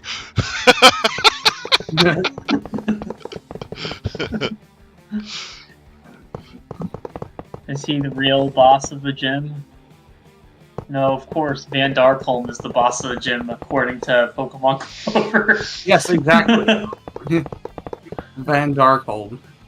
Oh, man.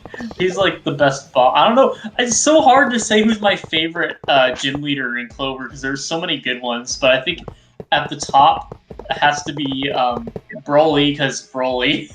Jeez. And then Van Darkholm, similar reason. Yeah.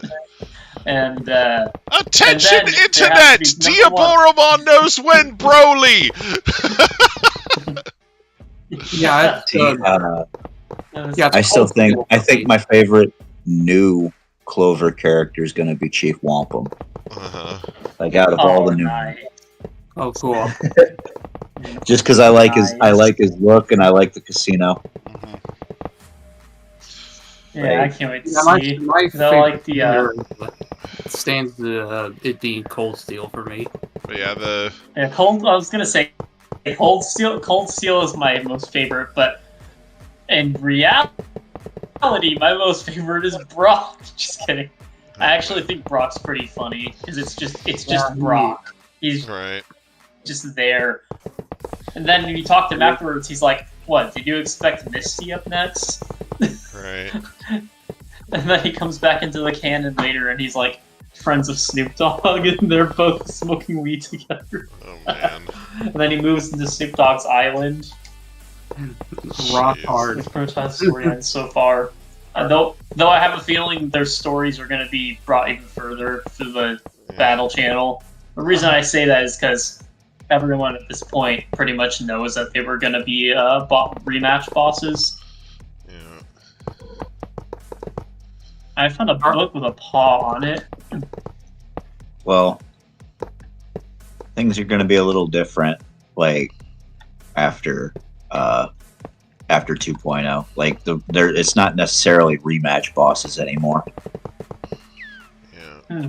Was it going to be a whole like game change or something?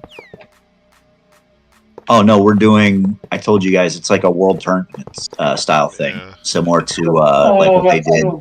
Yeah. Oh shit! That's insane. Like PWT? Dude. Yeah, Hmm. yeah, like the Pokemon World Oh Tournament. my god. Yeah. Dude, that And is we're putting insane. all the major, WT yeah, and all the major trainers are in there. Oh wow. That is so cool. I think That what's was really really going to fun. fuck people over, what's really going to be crazy, is when you guys actually get a good look at brutal mode. Like that one's unexpected. Yo, Yeah, there's 4 difficulty settings for Clover now. Oh no. Oh, that's insane. I need to play Brutal. I'm oh, playing yeah, Brutal. spoilers. brutal mode all the way. If Did they anybody's- name the sissy baby easy mode hunger mode? Either that or Callum. No, but A Callum mode, the entire game runs icons at for 2 it, times speed. Yeah. the icons, we have icons for each for the trainers Yeah. for each difficulty, Yeah. and the they're fucking like baby babies. mode one. They're little fucking stuffed animal versions of them. Right. The Adorable, punching I bags. love it. Yeah. Yeah, I love that. You guys are so seriously polishing the crap out of this game. It's insane. Right. I know, right? It'll definitely keep me held over to like Monomyth or something because I really want to play Yeah. Monomyth or Look at that. Same, dude. that I scale want thing. to play Monomyth so badly. Well, it was Um, like even after the card announcement that we did the other day, Squeets realized that we forgot an aspect of the card that we actually did put back on there. The stickers, if you remember. Like the cards in Fire Red and Leaf Green, like if you hatch like 100 eggs, like it'll put like an egg sticker on your card, and stuff like that. But we have a bunch of those now as well. So basically, your trainer card is there's a lot to it now. Like there's a lot of stuff that you can do to. Yeah, like you're gonna want to go for like the ultimate gold 7-star trainer card. Oh yes. I already 100% of Clover before, so I'm gonna love this because that game is actually really fun to 100%. Yes, it is. And I'm betting that this 2.0 is gonna be even more fun to 100% because of all just the trainer card alone sounds so cool and it looks cool too. Aquan, where are you? I'm currently I actually don't even know where I am. Okay, I need to make my character Teleport to me, Okay. or let me teleport you to me. Yeah, teleport. Teleport me over there too. Teleport to the command center immediately. Teleport a dude to a caps. Yeah, teleport me there too. Here we go. Hey, there we go. No. Teleport a Solus to a caps. Thank you. Welcome to my island. Teleport point A to point B immediately. Hey, look over here. Look over here. Hey. Oh, that's the wrong one. There we go. All right. Oh, it's the dinosaur. It's so cute. Can we keep it? Anyways, this is a cool place. Yeah. On second thought, let us not go to Camelot. It is a silly place. Oh, I'm getting my headphones. But yeah. From below me. I should fix these pitfall teleporters though. because I actually have it set up. Nice, but I have it set up where like you have to be within like 3 blocks and still be like a player in order to be teleported to a spot. And I did that because a couple, like any of the places that you bomb open, they'll have like the door or like the area to it will be just wide open. And I kept thinking, it's like, well, there will be those occasional moments where like a random fucking zombie or something could just walk in there and I won't be able to do anything about it. And then whoever's closest to the island will get teleported. So I had to have it where the teleporters have ranges. Yeah. I mean, that's why you have the thing. It's that weird, but it works. Locked, right? Yeah. I mean, Solus, take your T-Rex or I'm going to kill it. You know what? Oh, he's following you. He's following me? He's following you through the maze. He's following you. Wait, really? Hey, buddy. Over here. Yeah. These things are amazing, Thanks, dude. Nick. Is this a mod? The T-Rex? Well, he was following me, I think.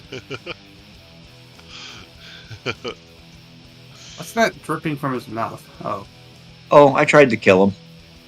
Oh, okay. Well, I mean, you can go ahead. You It can didn't drag work. him away if you want. It didn't take. It didn't take. It didn't take him away. No, I tried to kill him, but it didn't take. It didn't take. Yeah, okay. Didn't work. I can't kill these things. They're too adorable. Yeah. When you start seeing hundreds of them at any given point, then it just. Nick just got home from work. Sweet. Nice. Yeah. Nice. So is this area going to be like a place we teleport to throughout the map? Yeah. Or, It still has a lot. Yeah, I'm gonna have it where you like where you wash up on the shore. That's where the teleporter's gonna are gonna start at, and then the other teleporter will be actually at the egg. Yeah. Oh. And then you just gotta put NPCs everywhere. Yeah, it's gonna take a while. Like I don't know if I want to put items in all the chests and stuff as well. Right. And, Oh my god, that would and be go the whole route. But yeah, I just saw a village. I did want to at least have the overworld map. Like there. Yeah. Like I'm thinking I'm probably not gonna do the dungeons right away. Like I'll probably have like those be like just spots on the map, but you won't be able to enter in them yet. But I'll eventually, little by little, start adding those the dungeons as part of the map as well. Nice. Hedgehogs. Because really, I really just want to get Koholint done first and foremost. Oh yeah. Sure. This house here. Is there any way to get back to the mainland for us? Or, oh my god, it's a hedgehog. Yeah, I don't. I usually have a hard time flying all the way back home. Yeah, I don't even have any rockets. Because I don't know how to use. Hold up. What's your name? Let's see. I don't know how to use teleport. Dude, Slayer.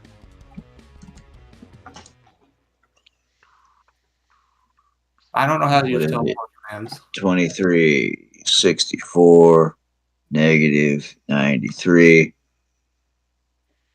Tell me if you wind up in the right spot. Okay. Hey, there we go. Yep, I'm inside the caps lock building. Right at the entrance. Oh. No, Teleport. Solus. To Doot. Hey, we've returned to the land of the living. And now I can kill the T-Rex. That. Damn. We have returned. No, we've. He cried. returned- Oh. Yeah, there's that fox just killed something. Oh my god, it's an evil fox! It's an evil fox. It's killing things. No, it's a wolf. Wait. A wolf. It's a wolf. Should I kill it? It's killing I our got it. animals. Yeah, they had that update where they added like all the different wolf colorations. Like, Oh, that's so cool. yeah. Oh yeah. I can't wait to see some. It makes me want to go explore the wilderness. Corgi. Actually, hey, hang on. Monica. I have Let's go explore. Monica, Solus, let's go explore the give me a moment. Give me a moment. Mondolfi. Let's. I'm scrolling down my list of available spawns and crap. Which one? Mallet, that's not it. Scotch Fold. Chameleon, here we go.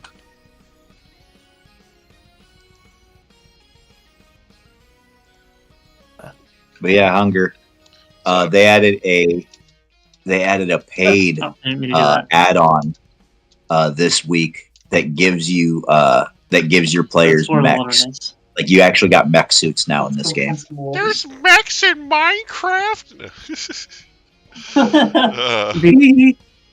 Tears of the Kingdom did it first. Yeah, that's cool. Right. They sure did. Like the one I thought was kind of cool was it was like for $3 you can get like a bunch of new tools and shit, like a multi-tool that does everything and has like infinite durability and shit like that. And it's like, well, that's just broken. Right. $3 for $3 to just completely break the game. Yeah. Noise.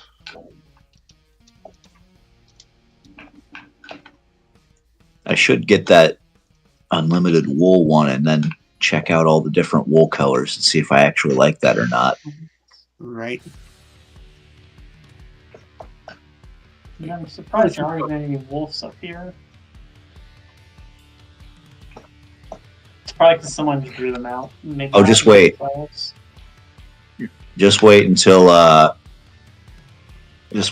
next update, and then Oh. start training your doggos, Nice. because And then I we'll have 9 different colors of doggo and dog armor as well, and that you can dye.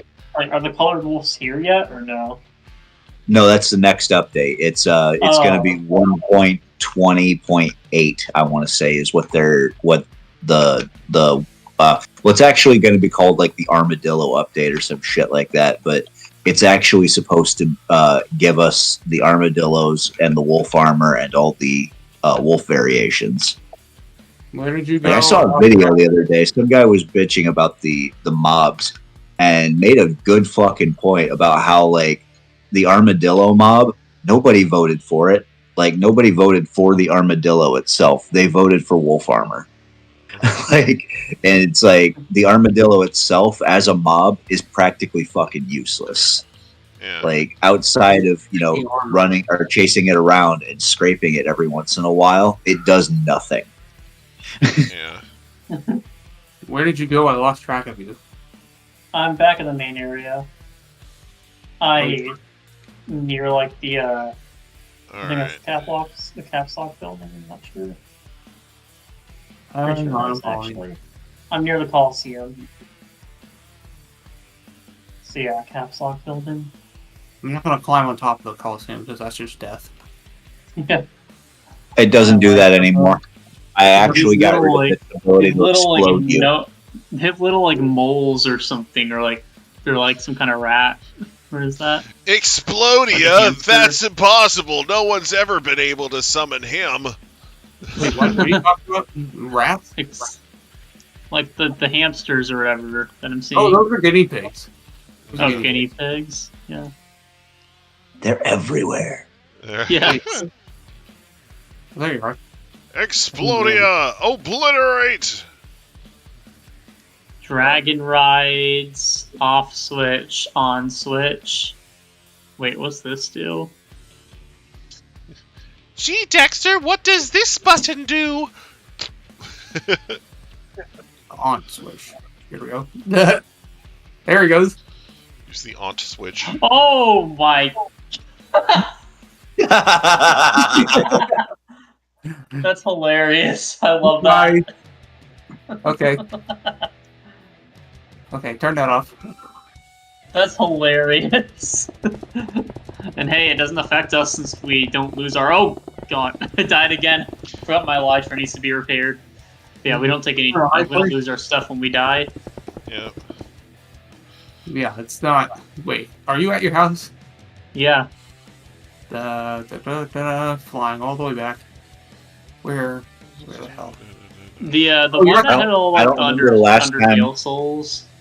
I don't remember the last time you were in the realm, but I've made a few suicide booths since then.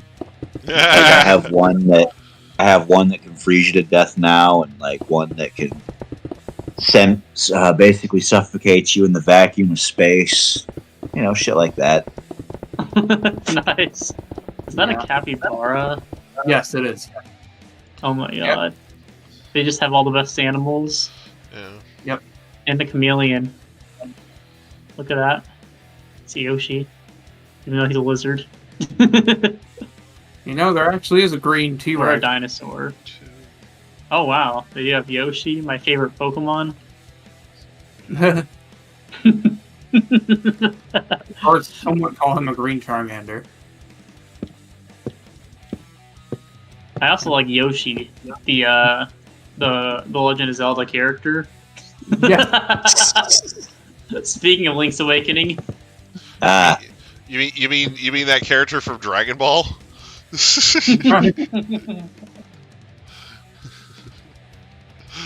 one of the funniest bits of Dragon Ball Z Abridged. Are you a Yoshi? Can I ride you? Yes, I'm a goddamn green dinosaur. Yes, Goku. Green freaking dinosaur. It's like, you wear weighted training clothes too? No, Goku. I just love to get naked around you. Yes, I am Vegeta from the Kirby series. Oh man. I'm a great fucking dinosaur, exactly. Yeah. Yeesh. Then Raditz is like the Namekian, and Goku's like, Yoshi, and he's like, I'm not a fucking Yoshi. And he's like, but you said you were. It's called sarcasm, Goku. What does that taste like? Damn it, Goku. Motherfucker. Oh, man. I'm currently in the process of trying to find those new booths. The new boots? The new booths. Booths. John Wilkes Suicide Booth Company. Museum of Oddities. I haven't been here before. Oh, this is a very... That's where every block that you can't obtain normally in the game is stored. Oh, wow. Yeah. Spawn NPC, spawn agent, spawn Elder Guardian Ghost, spawn Enter Dragon. Yeah. I don't understand what the light bulbs are for. For making light. Oh. Yeah. If you're in creative mode, each of those has a different light level. And you just throw them in a spot and it makes light there. Nice. The black glow sticks look like they just have, like, unloaded textures. Gary's mod. They do have unloaded textures. Yeah. And actually, we have every glow stick in the realm, and none of them have textures. That's... kind of defeats the purpose of having them, huh? I like looking at the map. I've never done this before, but there's like a giant dragon or something down there on the map. It's like a huge mech. It looks like a huge mech or dragon or something. Wait. Where's my house? Oh, it's up there. I see it. Wait, what mech? I don't know. There's like something in the bottom right. It looks like it's got a big ass arm or something. From here, it looks like a mech. I don't know if that's what that is. I don't know if that was intentional. But that's pretty cool. I think I know where that is. What, this? Down here at the bottom? Down there. Down there, yeah. That's Hunger's statue. Oh yeah, Oh. that giant skeletal half ice, Oh, half yeah, fire the dragon skeleton. thing. Okay, I remember. Oh, that's so cool. Like I I made gotta the see the full skeleton thing. first, and then I put like ice and fire all over it. Dude, I really want to see the full thing now. Holy Okay, crap, I know what where is it is. Hang on. that? Okay. I'm just gonna fly there Okay. and have someone teleport you to me because I don't know how to use the damn commands. The damn commands. Yeah, the fucking Teleport teleport commands. You know what To I mean? what? Teleport who I to don't know who? how to teleport people to me. Okay, I'm on top of the tree What am I doing? with a good view of the big ass dragon. Actually, no, yeah. I am in that location. Yes, I am facing the front, but not the back. Actually, Aquan, come here. Okay. Wait, what? It's you've seen all this stuff. He hasn't. Follow me. Are you gonna show him the minecart, the floating minecart thing? That's exactly what I was going to do. Okay, where That was are exactly where I was taking. you? Oh, where are you right now? Where was that again? I forgot. I am right here. Oh, okay. Don't worry, Aquan. Follow me. He can show you the Let's world, go. shining, shimmering, splendid. See this guy up here? Yeah.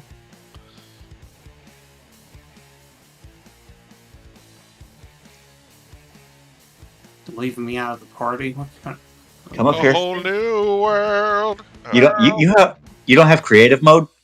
No. I press that big button. I don't know how to teleport to you. Oh, why didn't it teleport you in there? Well, pop your head inside that. Try to ride inside there.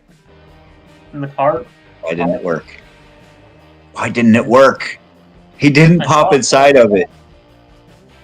So weird. Here, let's try that again. I'll try to get inside. Okay, I'm inside it now. There you go. Whoa! Oh, there you are. Holy! You flying around.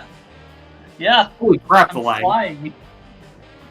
Wow, this is cool. Okay. That Now I freaking just green gotta- beeline, is that you? Magic well, there- flying minecart. Yeah, okay, there's those cats. I saw those cats on the map. Okay, where the fuck? Oh, Yeah, I figured even if you There's- weren't, yeah. even if you're not in creative, Oh, there it is. you still get oh you there's still get the power to fly around. This Oh, is you so got two cool. fucking minecarts out. That's why. Yeah. Oh, yeah, that makes more sense. Oh, this is the Which dragon. technically means that you can drag one of our asses with you. Oh, wow. Yeah, if you're somehow able to If get I on can it. get you. I can't catch you. You're too damn fast. You're too damn fast, man. I can't get to you. I can't make it stop. Well, that's your Yeah, problem. that's a cool dragon. I like that. I'm trying to destroy the other minecart, or at least hop in it, and I can't. I'm gonna try to crash it. Brother. Well, I landed it, so you can try it. Oh, if you get up here, let me try to land it again. Try to get inside it now. Wait.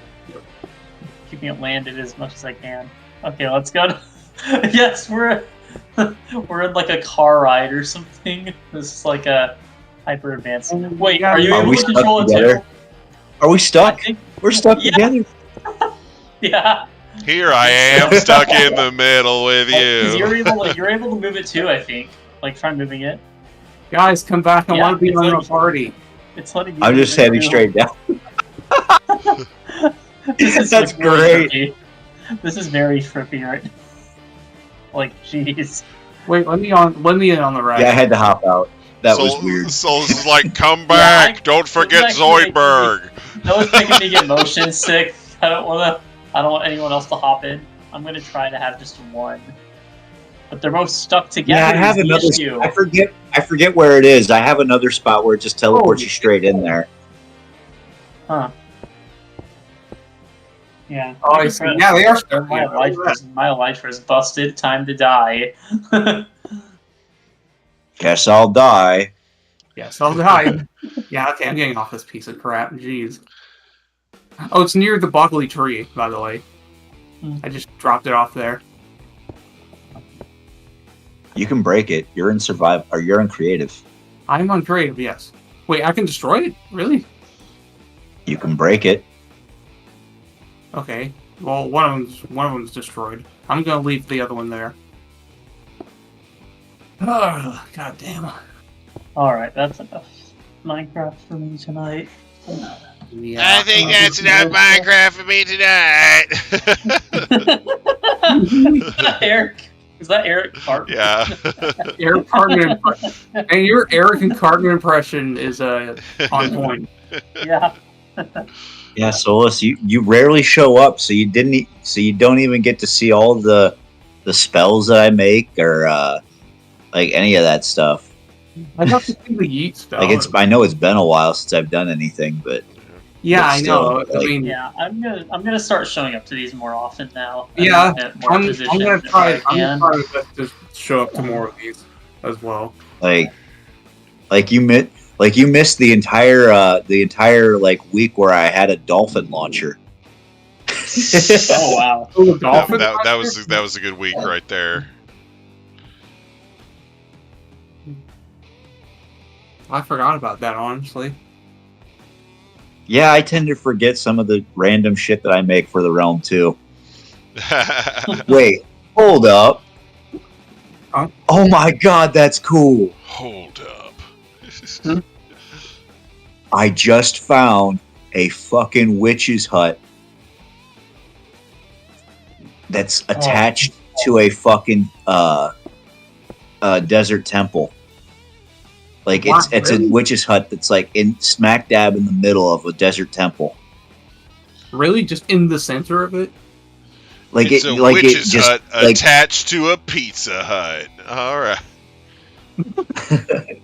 like it spawned there, like, and it wasn't supposed to, or like it just I don't know how to explain it. It just looks weird. I'll just picture Yeah, there's a picture of it. print screen. Yeah, Pixar didn't happen. I mean, no, I'm just kidding. A Witch's Pizza Hut. Yeah, that's something. That's a place where I can go visit. All right.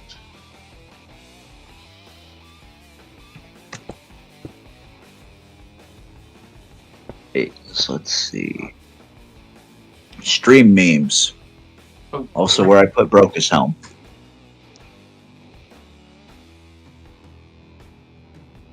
Oh, they're literally right next to each other, and a tree.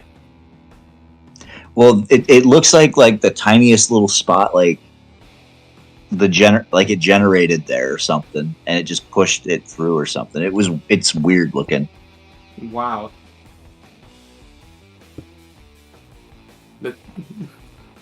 And the random vines that are just kind of floating in the air.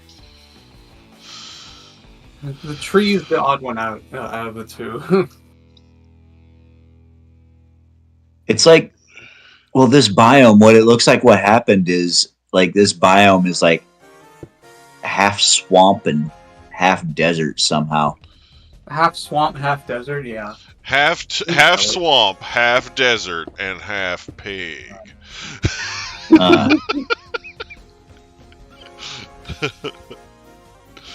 All danger.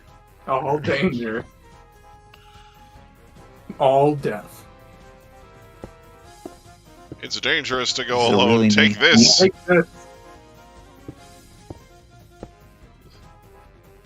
Oh my god. What a night.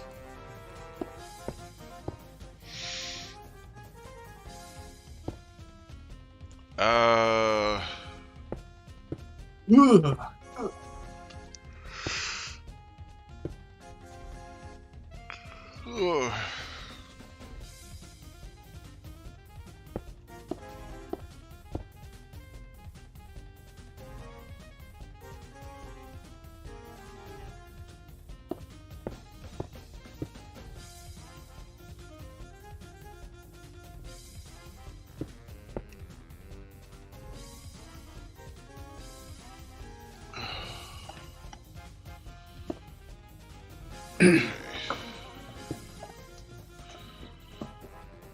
Uh-oh. What's that? I teleported back to those guys, and I think I forgot where I was building. Oh! Uh-oh. Oh, that's never a big issue. I took pictures. Uh-huh.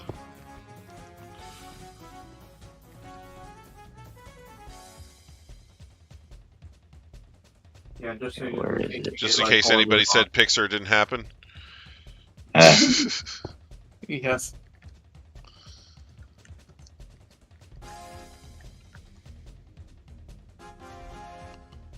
That's what I thought. It's like I knew it was in like 3,000 something.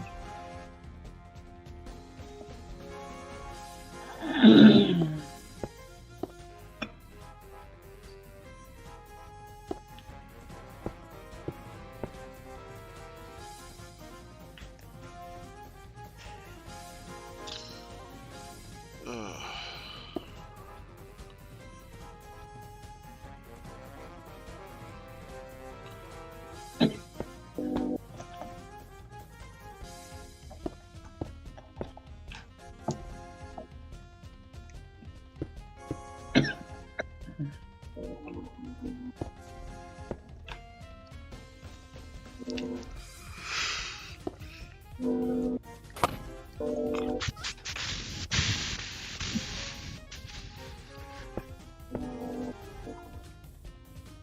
Nice powerful train in the background.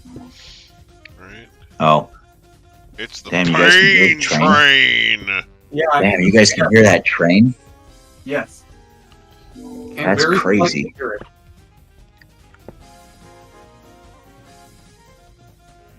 That's crazy.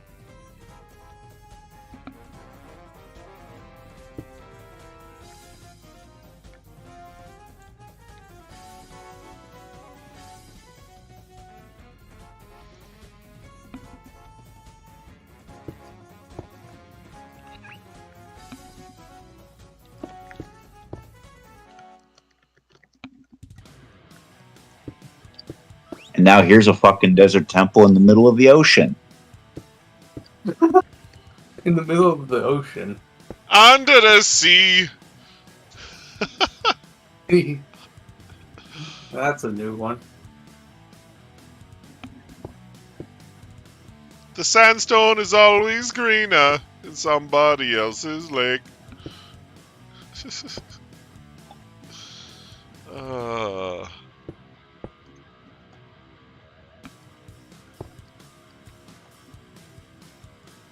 Found a desert temple in the middle of a jungle. Nice.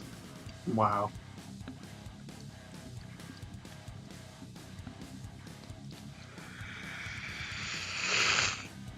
Desert temples are responding in weird places today.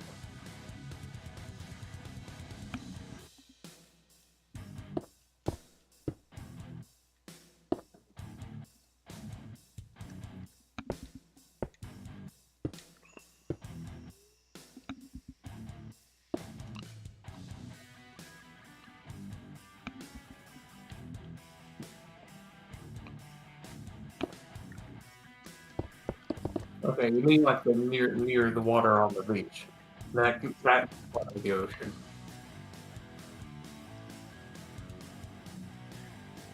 Because I could still see land back there.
I found it again. We're good.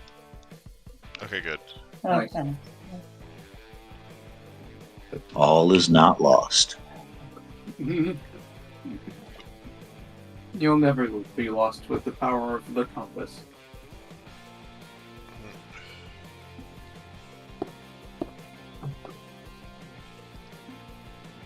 Actually, now that you mention that, I should put a lodestone in here somewhere.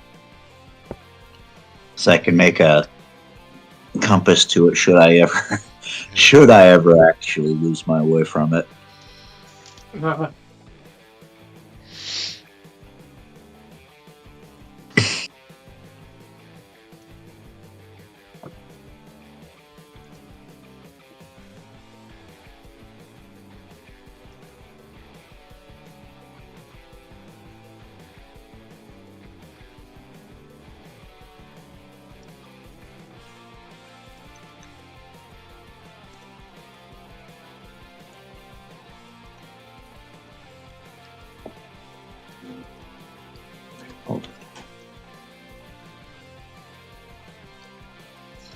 Okay, well, I think I've got the outline for the next part done. There we go.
Man, it's crazy to think, though, like, with as much as I've done already, how little of a chunk of the map that actually is. But because everything's so compressed, like, it still feels pretty substantial.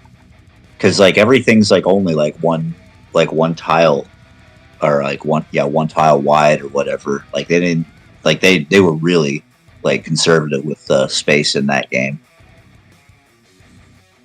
Yeah. I'm gonna go to sleep now. 'Cause I'm really All right. tired. Have a good night, my dude. All right. Good night, guys. Later, everyone. Okay, well that Yeah. effect pretty much turned out as I wanted, so I'm happy with that. What is it you're trying? What is it that you're trying to make next? It looks like some kind of model or something.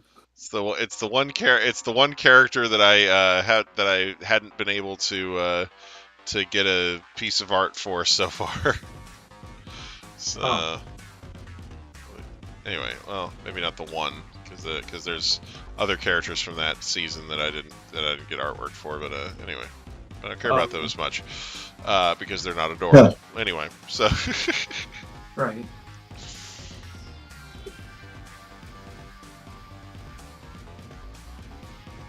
man, stuff.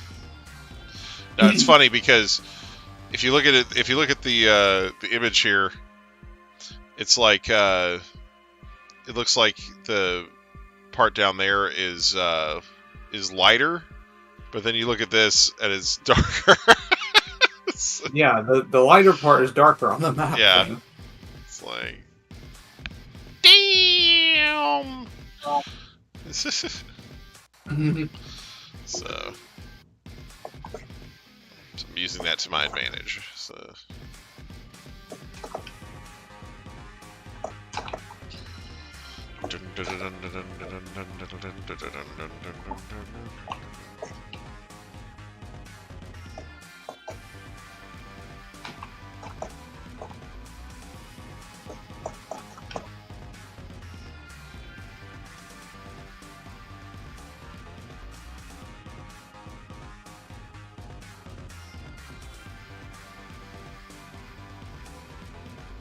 Ugh.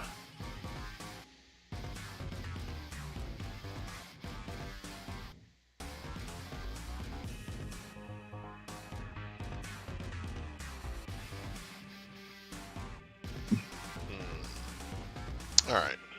Man, I got off of work and came right here and started playing. Haven't even taken my nap today. Oh, jeez. I've been up. I've been up. I've been up for like over 20 hours now. Oh, jeez. All right. Well, I just Yeah. realized I've been streaming for almost 4 hours now. So, Yeah. I think now it's after 2 o'clock in the mornings here. So I know it's I'm even later starting to for get Caps. tired of myself. So yeah, I think it's a good time to go ahead and call it. Like I said, I got the outline of this Yeah. character done, so we can finish her next time. Yeah. Yeah, and I'll have Mabe Village worked on by next week. So yeah. All right. Well, thanks everybody so much for watching. I do hope you enjoyed. We'll be back to do this again next week, so look forward to that. And of course, as always, I do hope everybody has a great day. Bye-bye. All right. Have a good night, everyone. This is the way it had to end.